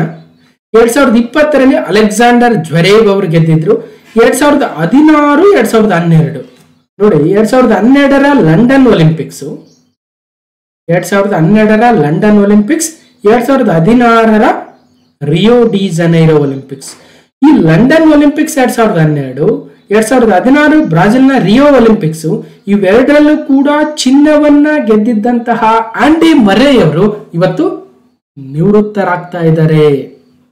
ನೋಡಿ, ನಿಮ್ಗೆ ಸುಮ್ಮನೆ ನಿವೃತ್ತರಾಗ್ತಾ ಇದ್ದಾರೆ. ಆಂಡಿ ಮರ್ರೆ ಅವರು ಟೆನ್ನಿಸ್ಗೆ ಸಂಬಂಧಿಸಿದ್ದಾರೆ ಅಂದ್ರಲ್ಲ, 2012, 2016 ಕಂಟಿನ್ಯೂಸ್ ಆಗಿ 2 ಒಲಿಂಪಿಕ್ಸ್ ಗಳಲ್ಲಿ ಚಿನ್ನದ ಪದಕವನ್ನ ಗೆದ್ದಿದ್ದಂತಹ 3 ಗ್ರ್ಯಾಂಡ್ ಸ್ಲಾಮ್ಗಳ ಒಡೆಯ ಮತ್ತು 77 ವರ್ಷಗಳ ನಂತರ 2013ರಲ್ಲಿ ವಿಂಬಲ್ಡನ್, ಅದು ಗ್ರೇಟ್ ಬ್ರಿಟನ್ ಅಥವಾ ಲಂಡನ್ ನಲ್ಲಿ ನಡೆಯುವ ಅತ್ಯಂತ ಹಳೆಯ ಟೆನ್ನಿಸ್ ಗ್ರ್ಯಾಂಡ್ ಸ್ಲಾಮ್ ಆಗಿರ್ತಕ್ಕಂತಹ ಈ ಒಂದು ವಿಂಬಲ್ಡನ್ ಪ್ರಶಸ್ತಿಯನ್ನ ನಡೆಸಿಕೊಡುವ ಬ್ರಿಟನ್ ಅವರೇ ಗೆಲ್ಲಕ್ಕಾಗಿರ್ಲಿಲ್ಲ. ಒಂದು 77 ವರ್ಷಗಳ ನಂತರ ಒಂದು ಬ್ರಿಟನ್ನ ಒಬ್ಬ ಆಟಗಾರ ಗೆಲ್ತಾರೆ ಅಂದ್ರೆ ಆಂಡಿ ಮರ್ರೆ, ಆ ಒಂದು ದೇಶ ಅವ್ರನ್ನ ಕೊಂಡಾಡಿತ್ತು, ಎತ್ತಾಡಿತ್ತು ಅನ್ನಂಗೆ. ಅಷ್ಟೊಂದು ಪ್ರತಿ ವರ್ಷ ಈಗ ನಾವು ಒಂದು ಟೂರ್ನಮೆಂಟ್, ಕ್ರಿಕೆಟ್ ಟೂರ್ನಮೆಂಟ್ ನಡೆಸ್ತೀವಿ, ಪ್ರತಿ ವರ್ಷ ನಡೆಸ್ತಾ ಬರ್ತೀವಿ, ನಮ್ಮೂರ್ ಗೆಲ್ಲದೇ ಇಲ್ಲ ಅಂದ್ರೆ ನಮ್ಗೆ ಹೆಂಗಾಗಬಾರ ಫೀಲ್ ಅಲ್ವಾ? ಅಂತ ಒಂದು ಫೀಲ್ ಅವ್ರಿಗಿತ್ತು ಬ್ರಿಟನ್ ಅವ್ರಿಗೆ. ಅದನ್ನ ಮೊಟ್ಟ ಮೊದಲ ಬಾರಿಗೆ 2013ರಲ್ಲಿ ವಿಂಬಲ್ಡನ್ ಸಿಂಗಲ್ಸ್ ಪ್ರಶಸ್ತಿ ಗೆಲ್ಲುವ ಮೂಲಕ ಇಂಗ್ಲೆಂಡಿನ, ಲಂಡನ್ನಿನ, ಗ್ರೇಟ್ ಬ್ರಿಟನ್ನ ಕಣ್ಮಣಿಯಾಗಿದ್ರೆ ಆಂಡಿ ಮರ್ರೆ 2012-16ರಲ್ಲಿ ಒಲಿಂಪಿಕ್ಸ್ ಅಲ್ಲೂ ಕೂಡ ಚಿನ್ನದ ಪದಕವನ್ನು ಗೆದ್ದಂತವ್ರು ಇವತ್ತು ರಿಟೈರ್ ಆಗ್ತಾ ಇದ್ದಾರೆ. ಆಂಡಿ ಮರ್ರೆ ಸೊ ಇಂಗ್ಲೆಂಡ್ ನ ಒಬ್ಬ ಟಾಪ್ ಟೆನ್ನಿಸ್ ಪ್ಲೇಯರ್ ಅಥವಾ ಗ್ರೇಟ್ ಬ್ರಿಟನ್ ಅಂತ ಕರಿಬಹುದು. ಸೊ 2012ರ ಲಂಡನ್ ಒಲಿಂಪಿಕ್ ಸಿಂಗಲ್ಸ್ ಚಾಂಪಿಯನ್, ಅದೇ ರೀತಿಯಾಗಿ 2016ರ ರಿಯೋ ಒಲಿಂಪಿಕ್ಸ್ ನ ಸಿಂಗಲ್ಸ್ ಗೋಲ್ಡ್ ಮೆಡಲಿಸ್ಟ್, ಜೊತೆಗೆ 3 ಗ್ರ್ಯಾಂಡ್ ಸ್ಲಾಮ್ ಕೂಡ ಗೆದ್ದಿದ್ದಾರೆ. ಸೊ ಯಾವ್ಯಾವ ಅಂತ ಕೂಡ ನೋಡಬಹುದು. Andy Murray says Paris Olympics will be last ever tournament for him.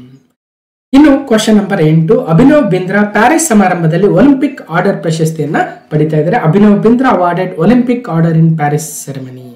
2008 correct, 2008ರ ಬೀಜಿಂಗ್ ಒಲಿಂಪಿಕ್ಸ್. ಈ ಬೀಜಿಂಗ್ ಒಲಿಂಪಿಕ್ಸ್ ಅಲ್ಲಿ ಭಾರತದಿಂದ ಚಿನ್ನದ ಪದಕವನ್ನ ಗೆದ್ದಂತಹ ಇಡೀ ಒಲಿಂಪಿಕ್ಸ್ ಇತಿಹಾಸದಲ್ಲಿಯೇ ಭಾರತದ ಪರವಾಗಿ ಇಂಡಿವಿಜುವಲ್ ಗೇಮ್ ಅಲ್ಲಿ ಮೊಟ್ಟ ಮೊದಲ ಚಿನ್ನದ ಪದಕ ಬಂದಿದ್ದು ಇದೇ ಅಭಿನವ್ ಬಿಂದ್ರಾ ಅವರಿಂದ 2008ರ ಬೀಜಿಂಗ್ ಒಲಿಂಪಿಕ್ಸ್ ಅಲ್ಲಿ. ನೆನ್ಪಿಡ್ಬೇಕು ಅಂದ್ರೆ ಭಾರತ ಚಿನ್ನದ ಪದಕವನ್ನು ಗೆದ್ದಿತ್ತು ಯಾವ್ದ್ರಲ್ಲಿ ಅಂದ್ರೆ ಹಾಕಿಯಲ್ಲಿ ಸಾಕಷ್ಟು ಚಿನ್ನದ ಪದಕ, ಸುಮಾರು 8 ಚಿನ್ನದ ಪದಕವೇನು ಹಾಕಿಯಿಂದನೇ ಗೆದ್ದಿರ್ತಕ್ಕಂಥದ್ದು ಭಾರತ. ಆದ್ರೆ ಹಾಕಿ ಒಂದು ತಂಡವಾಗಿ ಗೆಲ್ತಕ್ಕಂತಹ ಕ್ರೀಡೆ ಆಗುತ್ತೆ. ಆದ್ರೆ ಇಂಡಿವಿಜುವಲ್ ಆಗಿ ಭಾರತದಿಂದ ಯಾರೂ ಕೂಡ ಚಿನ್ನದ ಪದಕವನ್ನು ಗೆದ್ದಿರಲಿಲ್ಲ. 2008ರಲ್ಲಿ ಚಿನ್ನದ ಪದಕವನ್ನ ಮೊಟ್ಟ ಮೊದಲ ಬಾರಿಗೆ ಚಿನ್ನದ ಒಂದು ರುಚಿಯನ್ನ ನಮ್ಮ ದೇಶಕ್ಕೆ ತೋರಿಸಿರ್ತಕ್ಕಂಥದ್ದು ಅಭಿನವ್ ಬಿಂದ್ರಾ ಅವರು. ಅಲ್ಲಿವರೆಗೂ ನಮ್ಮ ಚಿನ್ನ ಅಂದ್ರೆ ಹೆಂಗಿರುತ್ತೆ ಅಂತ ನೋಡಿರ್ಲಿಲ್ಲ ಒಲಿಂಪಿಕ್ಸ್ ಅಲ್ಲಿ, ಅಂದ್ರೆ ತಂಡವಾಗಿ ನೋಡಿದ್ವಿ, ಇಂಡಿವಿಜುವಲ್ ಆಗಿ. ಅದಾದ ನಂತರ ಮತ್ತೆ 2021ರವರೆಗೂ ಕಾಯ್ಬೇಕಾಯ್ತು ನಾವು. ನೀರಜ್ ಚೋಪ್ರಾರವರು ಅಥ್ಲೆಟಿಕ್ಸ್ ಅಲ್ಲ, ಅದರಲ್ಲೂ ಜಾವಲಿನ್ ನಲ್ಲಿ ಚಿನ್ನದ ಪದಕವನ್ನು ಗೆದ್ದುಕೊಟ್ರು. ಇವಾಗ ಆಲ್ರೆಡಿ ಭಾರತಕ್ಕೆ 3 ಕಂಚಿನ ಪದಕಗಳು ಬಂದಿದ್ದಾವೆ ಈ ಒಂದು 2024ರ ನಮ್ಮ ಪ್ಯಾರಿಸ್ ಒಲಿಂಪಿಕ್ಸ್ ಅಲ್ಲಿ ಅಲ್ವಾ. ನೋಡೋಣ ಇನ್ನು ಚಿನ್ನ ಯಾರಾದ್ರೂ ಗೆಲ್ತಾರ ಅಂತ. ಒಟ್ಟಾರೆಯಾಗಿ 2008ರಲ್ಲಿ ಬೀಜಿಂಗ್ ಒಲಿಂಪಿಕ್ಸ್ ಅಲ್ಲಿ ಶೂಟಿಂಗ್ ಅಲ್ಲಿ ಚಿನ್ನವನ್ನು ಗೆದ್ದಿದ್ದ ಅಭಿನವ್ ಬಿಂದ್ರಾ ಅವರಿಗೆ ಈ ಪ್ಯಾರಿಸ್ ಸಮಾರಂಭದಲ್ಲಿ ಪ್ರಶಸ್ತಿಯನ್ನು ಕೂಡ ಕೊಡ್ತಾ ಇದ್ದಾರೆ. ಅದು ಒಲಿಂಪಿಕ್ ಆರ್ಡರ್ ಎನ್ನುವ ಪ್ರಶಸ್ತಿ. ಒಲಿಂಪಿಕ್ ಆಂದೋಲನಕ್ಕೆ ನೀಡಿದ ಗಣನೀಯ ಕೊಡುಗೆಗಾಗಿ ಭಾರತದ ಶೂಟಿಂಗ್ ಕ್ಷೇತ್ರದ ದಿಗ್ಗಜ ಅಭಿನವ್ ಬಿಂದ್ರಾ ಅವರು ಅಂತಾರಾಷ್ಟ್ರೀಯ ಒಲಿಂಪಿಕ್ ಸಮಿತಿಯ ಒಲಿಂಪಿಕ್ ಆರ್ಡರ್ ಗೌರವಕ್ಕೆ ಪಾತ್ರರಾಗಿದ್ದಾರೆ. ಒಲಿಂಪಿಕ್ಸ್ ಮುಕ್ತಾಯ ಆಗಸ್ಟ್ 11ರಂದು ಆಗಲಿದೆ. ಒಲಿಂಪಿಕ್ ಆರಂಭವಾಗಿದ್ದು ಜುಲೈ 26ರಂದು. ಹೀಗೆ ಜುಲೈ 26ರಿಂದ ಆಗಸ್ಟ್ 11ರವರೆಗೆ 2024ರ ಪ್ಯಾರಿಸ್ ಒಲಿಂಪಿಕ್ಸ್ ಏನ್ ನಡೀತಾ ಇದೆಯೋ ಅದರ ಇಂದಿನ ದಿನ ಅಂದ್ರೆ ಆಗಸ್ಟ್ 10ರಂದು ಪ್ಯಾರಿಸ್ ನಲ್ಲಿ ಇಂಟರ್ನ್ಯಾಷನಲ್ ಒಲಿಂಪಿಕ್ಸ್ ಕಮಿಟಿ 142 ಅಧಿವೇಶನ ನಡೆಯುತ್ತೆ. ಅಲ್ಲಿ ಪದಕ ಪ್ರದಾನ ಸಮಾರಂಭ ಹಮ್ಮಿಕೊಳ್ಳಲಾಗಿದೆ. ಈ ಸಂಬಂಧ IOC ಅಧ್ಯಕ್ಷರು ಥಾಮಸ್ ಬಾಕ್ ಅವರು ಬಿಂದ್ರಾ ಅವರಿಗೆ ಜುಲೈ 20ರಂದು ಪತ್ರವನ್ನು ಕೂಡ ಬರೆದಿದ್ರು. ಒಲಿಂಪಿಕ್ ಆಂದೋಲನಕ್ಕೆ ನೀವು ನೀಡಿದ ಅಮೋಘ ಕೊಡುಗೆಗಳಿಗಾಗಿ IOC ಕಾರ್ಯಕಾರಿ ಸಮಿತಿ ಒಲಿಂಪಿಕ್ ಆರ್ಡರ್ ಗೌರವವನ್ನ ನಿಮಗೆ ಪ್ರದಾನ ಮಾಡ್ತಾ ಇದ್ದೀವಿ ಅಂತ ಕೂಡ ಹೇಳಿದ್ರು. 41 ವರ್ಷದ ಅಭಿನವ್ ಬಿಂದ್ರಾ ಒಲಿಂಪಿಕ್ಸ್ ವೈಯಕ್ತಿಕ ಸ್ಪರ್ಧೆಗಳಲ್ಲಿ ಅಂದ್ರೆ ಇಂಡಿವಿಜುವಲ್ ಗೇಮ್ಗಳಲ್ಲಿ ಚಿನ್ನ ಗೆದ್ರ ಭಾರತದ ಮೊದಲ ಕ್ರೀಡಾಪಟು ಎನಿಸಿದ್ದಾರೆ. ನೆನ್ಪಿಡಬೇಕು, 2008ರಲ್ಲಿ ಬೀಜಿಂಗ್ ಕ್ರೀಡೆಗಳಲ್ಲಿ ಅವರು ಪುರುಷರ 10 ಮೀಟರ್ ಏರ್ ರೈಫಲ್ ಸ್ಪರ್ಧೆಯಲ್ಲಿ ವಿಜೇತರಾಗಿದ್ದಾರೆ. ಈಗ 2024ರಲ್ಲಿ ಪ್ಯಾರಿಸ್ ಒಲಿಂಪಿಕ್ಸ್ ಅಲ್ಲಿ 10 ಮೀಟರ್ ಏರ್ ಪಿಸ್ತೂಲ್ ವಿಭಾಗದಲ್ಲಿ ಮನು ಭಾಕರ್ ಅವರು ಕಂಚಿನ ಪದಕವನ್ನು ಮನೆ ಗೆದ್ದಿದ್ದಾರೆ, ನೆನಪಿಡಬೇಕು. ಓಕೆ, ಒಟ್ಟಾರೆಯಾಗಿ ಒಲಿಂಪಿಕ್ ಆಂದೋಲನಕ್ಕೆ ನೀಡಿದ ಕಾರ್ಯ ಸೇವೆಗಾಗಿ ಒಲಿಂಪಿಕ್ ಆರ್ಡರ್ ಗೌರವವನ್ನು ಅಭಿನವ್ ಬಿಂದ್ರಾ ಅವರಿಗೆ ನೀಡ್ತಾ ಇದ್ದಾರೆ, ನೆನಪಿಡಬೇಕು. Abhinav Bindra first gold medalist in individual game from India. Olympic order 1975ರಲ್ಲಿ ಸ್ಥಾಪಿಸಿರ್ತಕ್ಕಂತಹ ಒಂದು ಗೌರವವಾಗುತ್ತೆ. ಅದರಲ್ಲಿ ಮತ್ತೆ ಚಿನ್ನ, ಬೆಳ್ಳಿ, ಏನು ಕಂಚು ಅಂತಿದೆ ಅಂತೆ. ಸೊ ಏನೋ ಬೇರೆ ಬೇರೆ 3 ಗ್ರೇಡ್ಸ್ ಇದಾವಂತೆ. ಒಟ್ಟಾರೆಯಾಗಿ ಅಭಿನವ್ ಬಿಂದ್ರಾ ಅವರು ಚಿನ್ನದ ಪದಕವನ್ನು ಬೀಜಿಂಗ್ ಒಲಿಂಪಿಕ್ಸ್ ಅಲ್ಲಿ ಪಡೆದಿದ್ರು ಅನ್ನೋದನ್ನು ಗಮನಿಸಬಹುದು.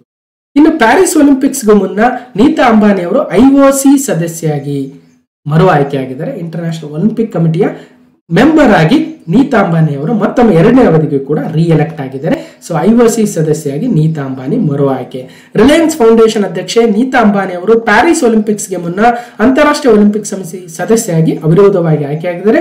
142ನೇ IOC ಅಧಿವೇಶನದಲ್ಲಿ ಅವರಿಗೆ ಹೆಚ್ಚಿನ ಮತಗಳು ಸಿಕ್ಕಿದವೆ. ಸೊ ಹಾಗಾಗಿ ನೆನಪಿಡಬೇಕು, ಮರು ಆಯ್ಕೆ ಆಗಿದ್ದಾರೆ ನೀತಾ ಅಂಬಾನಿ ಅವರು IOC ಸದಸ್ಯರಾಗಿ. ಓಕೆ, ಅವರು ರಿಲಯನ್ಸ್ ಫೌಂಡೇಶನ್ ಸಂಸ್ಥಾಪಕರು ಕೂಡ. ನೋಡಬಹುದು, ಮತ್ತಷ್ಟು ಡೀಟೇಲ್ಸ್ ಇದೆ.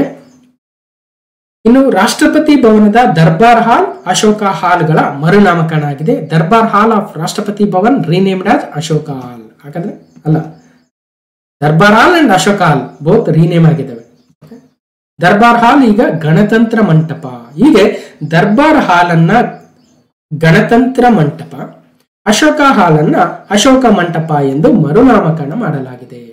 ರಾಷ್ಟ್ರಪತಿ ಭವನದಲ್ಲಿ 2 ಹಾಲ್ಗಳಿದ್ದಾವೆ. ಒಂದು ದರ್ಬಾರ್ ಹಾಲ್ ಅಂತ.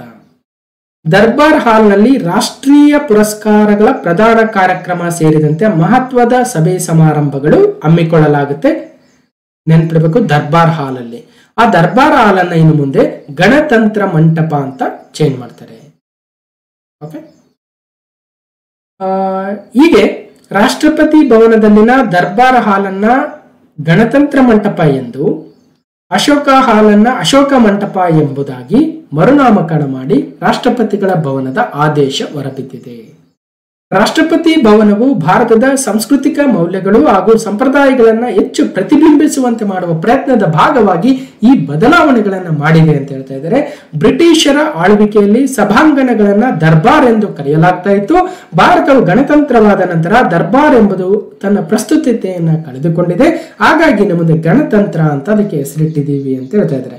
ರಾಷ್ಟ್ರಪತಿ ಭವನದಲ್ಲಿನ ರಂಗಮಂದಿರವನ್ನ ಅಶೋಕ ಹಾಲ್ ಅಂತ ಕರಿತಾ ಇದ್ರು. ಇದನ್ನ ಈಗ ಅಶೋಕ ಮಂಟಪ ಎಂದು ಮರುನಾಮಕರಣವನ್ನ ಮಾಡಲಾಗ್ತಾ ಇದೆ, ನೆನ್ಪಿಡಬೇಕು. ಸಾಮ್ರಾಟ್ ಅಶೋಕನ ರಾಜಧಾನಿ ಸಾರಾನಾಥದಲ್ಲಿರುವ 4 ಮುಖದ ಸಿಂಹ ನಮ್ಮ ರಾಷ್ಟ್ರೀಯ ಲಾಂಛನವಾಗಿದೆ.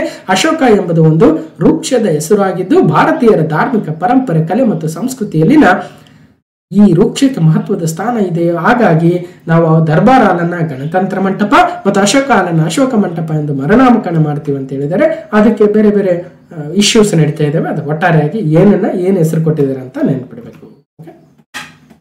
ಇನ್ನು ಕ್ವಶನ್ ನಂಬರ್ 11, ಮಂಡ್ಯದಲ್ಲಿ ಲಿಥಿಯಂ ನಿಕ್ಷೇಪದ ಪತ್ತೆಯಾಗಿದೆ. ಸೊ ಮಂಡ್ಯ ಮತ್ತು ಯಾದಗಿರಿ ಜಿಲ್ಲೆಗಳಲ್ಲಿ ಲಿಥಿಯಂ ಇದೆಯೋ ಅನ್ನುವ ಒಂದು ಅಧ್ಯಯನವನ್ನು ಈಗ ಅಣುಶಕ್ತಿ ಇಲಾಖೆ ಮಾಡಿದೆ.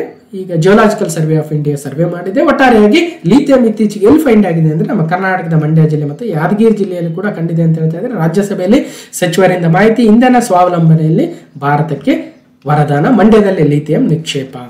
ಕರ್ನಾಟಕದ ಮಂಡ್ಯದಲ್ಲಿ ಬೃಹತ್ ಪ್ರಮಾಣದ ಲಿಥಿಯಂ ನಿಕ್ಷೇಪ ಪತ್ತೆಯಾಗಿದೆ. ಮಂಡ್ಯ ಜಿಲ್ಲೆಯ ಶ್ರೀರಂಗಪಟ್ಟಣ ತಾಲೂಕಿನ ಮರಳಗಾಲ ಗ್ರಾಮದ ವ್ಯಾಪ್ತಿಯಲ್ಲಿ 1600 ಟನ್ ನಿಕ್ಷೇಪ ಇರುವುದು ಪ್ರಾಥಮಿಕ ಸಮೀಕ್ಷೆಯಲ್ಲಿ ಕಂಡು ಬಂದಿದೆ ಅಂತ ಕೇಂದ್ರ ಸರ್ಕಾರ ಹೇಳಿದೆ. ಜಿಯೋಲಾಜಿಕಲ್ ಸರ್ವೆ ಆಫ್ ಇಂಡಿಯಾ ಭಾರತದ ಭೂ ವೈಜ್ಞಾನಿಕ ಸಮೀಕ್ಷೆ ತಂಡವು ಶ್ರೀರಂಗಪಟ್ಟಣದ ಈ ಗ್ರಾಮದ ವ್ಯಾಪ್ತಿಯಲ್ಲಿ ಲಿಥಿಯಂ ಖನಿಜ ಸಂಪತ್ತಿರುವುದನ್ನ ದೃಢಪಡಿಸಿದೆ. ಹಿಂದೆ ಕೂಡ ದೃಢಪಡಿಸಿತ್ತು, ಹಿಂದೆ ಕೂಡ ನಾವು ಮಾತಾಡಿದ್ವಿ.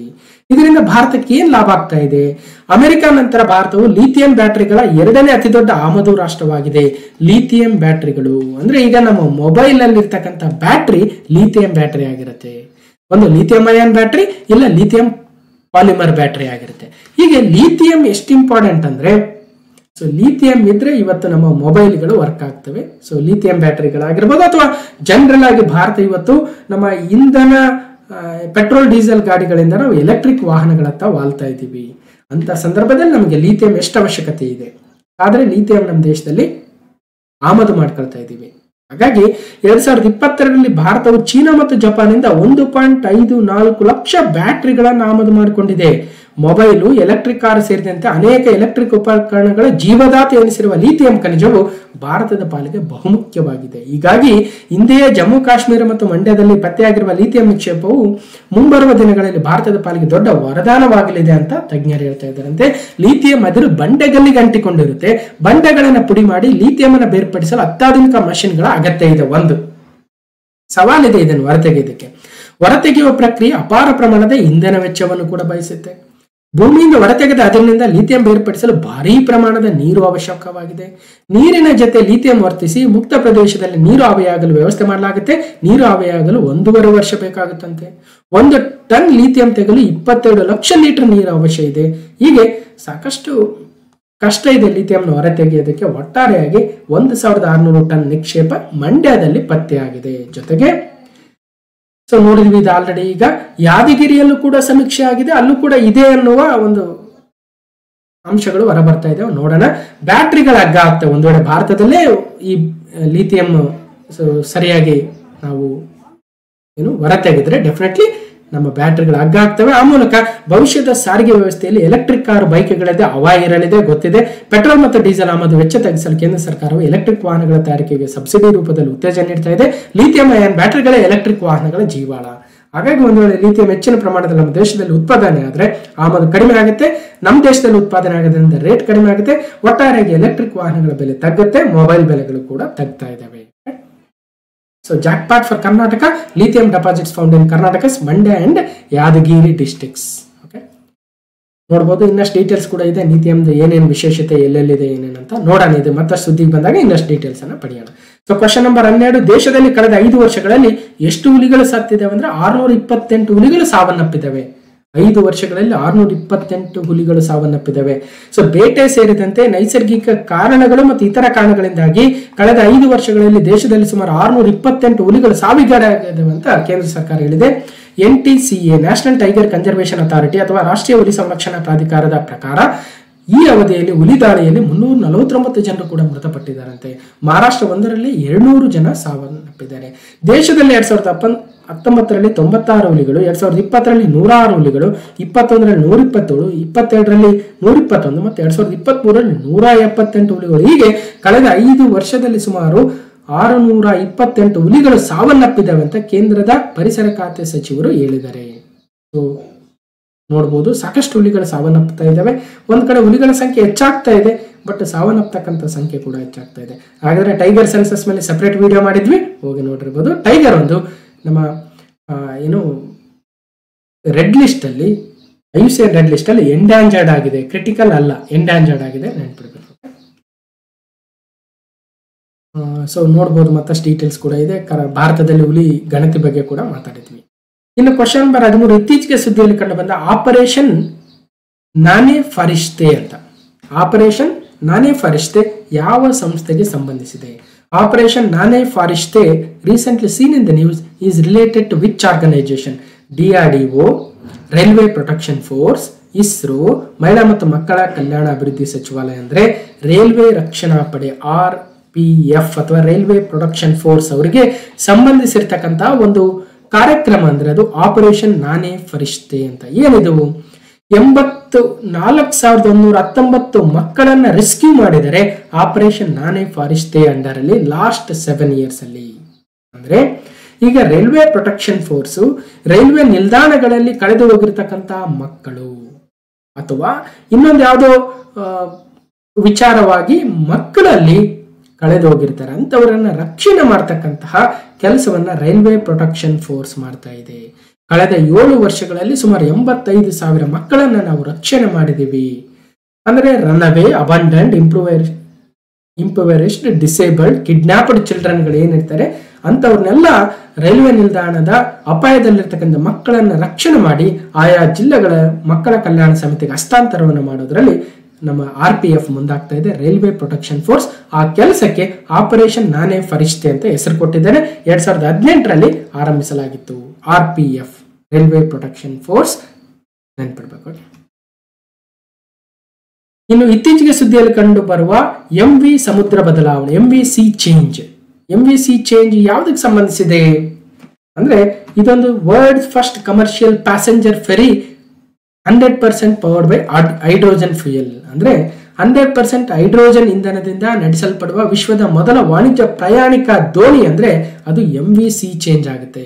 World's first hydrogen powered commercial ferry launches in San Francisco. ಅಮೆರಿಕದ ಸ್ಯಾನ್ ಫ್ರಾನ್ಸಿಸ್ಕೋದಲ್ಲಿ 100% ಹೈಡ್ರೋಜನ್ ಇಂದನೇ ವರ್ಕ್ ಆಗ್ತಕ್ಕಂತಹ ಮೊಟ್ಟ ಮೊದಲ ಕಮರ್ಷಿಯಲ್ ಫೆರಿ ದೋಣಿ ಅಂದ್ರೆ ಅದು MVC ಚೇಂಜ್ ಅಂತೆ. ಅದಕ್ಕೋಸ್ಕರ ಸುದ್ದಿಯಲ್ಲಿದೆ, ನೆನ್ಪಿಡ್ಬೇಕು, ಒಂದೊಂದ್ಸಲ ಈ ತರ ಕೇಳ್ಬಿಡ್ತಾರೆ, ಅದಕ್ಕೋಸ್ಕರ. Okay, world's first commercial passenger ferry powered by 100% hydrogen fuel ಅಂದ್ರೆ ಅದು San Francisco America. MVC change ಅದರ ಹೆಸರಾಗುತ್ತೆ. ವಿಶ್ವದ ಮೊದಲ ವಾಣಿಜ್ಯ ಪ್ರಯಾಣಿಕ ದೋಣಿ 100% ಹೈಡ್ರೋಜನ್ ಇಂಧನದಿಂದ ಚಾಲಿತವಾಗಿದೆ. ಅಮೆರಿಕದ ಸ್ಯಾನ್ ಫ್ರಾನ್ಸಿಸ್ಕೋದಲ್ಲಿ ಈ ಒಂದು ಫೆರಿಯನ್ನ ಆರಂಭಿಸಲಾಯಿತು. World's first hydrogen powered commercial ferry to run San Francisco Bay. It's 100% first hydrogen powered ferry. ಅಮೆರಿಕದಲ್ಲಿ ನೆನ್ಪಿಡಬೇಕು, ಸ್ಯಾನ್ ಫ್ರಾನ್ಸಿಸ್ಕೋ. ಓಕೆ, ಇನ್ನು ಮಾರ್ಚ್ 2024 ಪಾರ್ಟ್ 3 ಅಲ್ಲಿ ಇದನ್ನೇ ಮಾತಾಡಿದ್ವಿ. ಭಾರತದ ಪ್ರಧಾನಮಂತ್ರಿ ಅವರು ದೇಶದ ಮೊದಲ ಸ್ಥಳೀಯ ಗ್ರೀನ್ ಹೈಡ್ರೋಜನ್ ಇಂಧನ ಕೋಶದ ಒಳನಾಡಿನ ಜಲಮಾರ್ಗ ಹಡಗನ್ನ ಯಾವ ರಾಜ್ಯದಲ್ಲಿ ಪ್ರಾರಂಭಿಸಿದ್ರು? ತಮಿಳುನಾಡಿನಲ್ಲಿ ಅಂತ ಮಾತಾಡಿದ್ವಿ. ಸೊ ಇದು ಗ್ರೀನ್ ಹೈಡ್ರೋಜನ್ ಮುಖಾಂತರ ತಮಿಳುನಾಡಿನ ತೂತುಕೂಡಿ ಭಾರತದ ಚೊಚ್ಚಲ ಸ್ಥಳೀಯ ಹಸಿರು ಹೈಡ್ರೋಜನ್ ಇಂಧನ ಕೋಶದ ಒಳನಾಡಿನ ಜಲಮಾರ್ಗ ಹಡಗಿಗೆ ಪ್ರಧಾನಿ ನರೇಂದ್ರ ಮೋದಿ ಅವರು ಚಾಲನೆ ನೀಡಿದ್ರು ಅಂತ ನಾವು ಮಾರ್ಚ್ 2024ರಲ್ಲಿ ಡಿಸ್ಕಷನ್ ಮಾಡಿದ್ವಿ. PM Modi inaugurates country's first indigenous hydrogen fuel cell ferry ಆಗಿತ್ತು.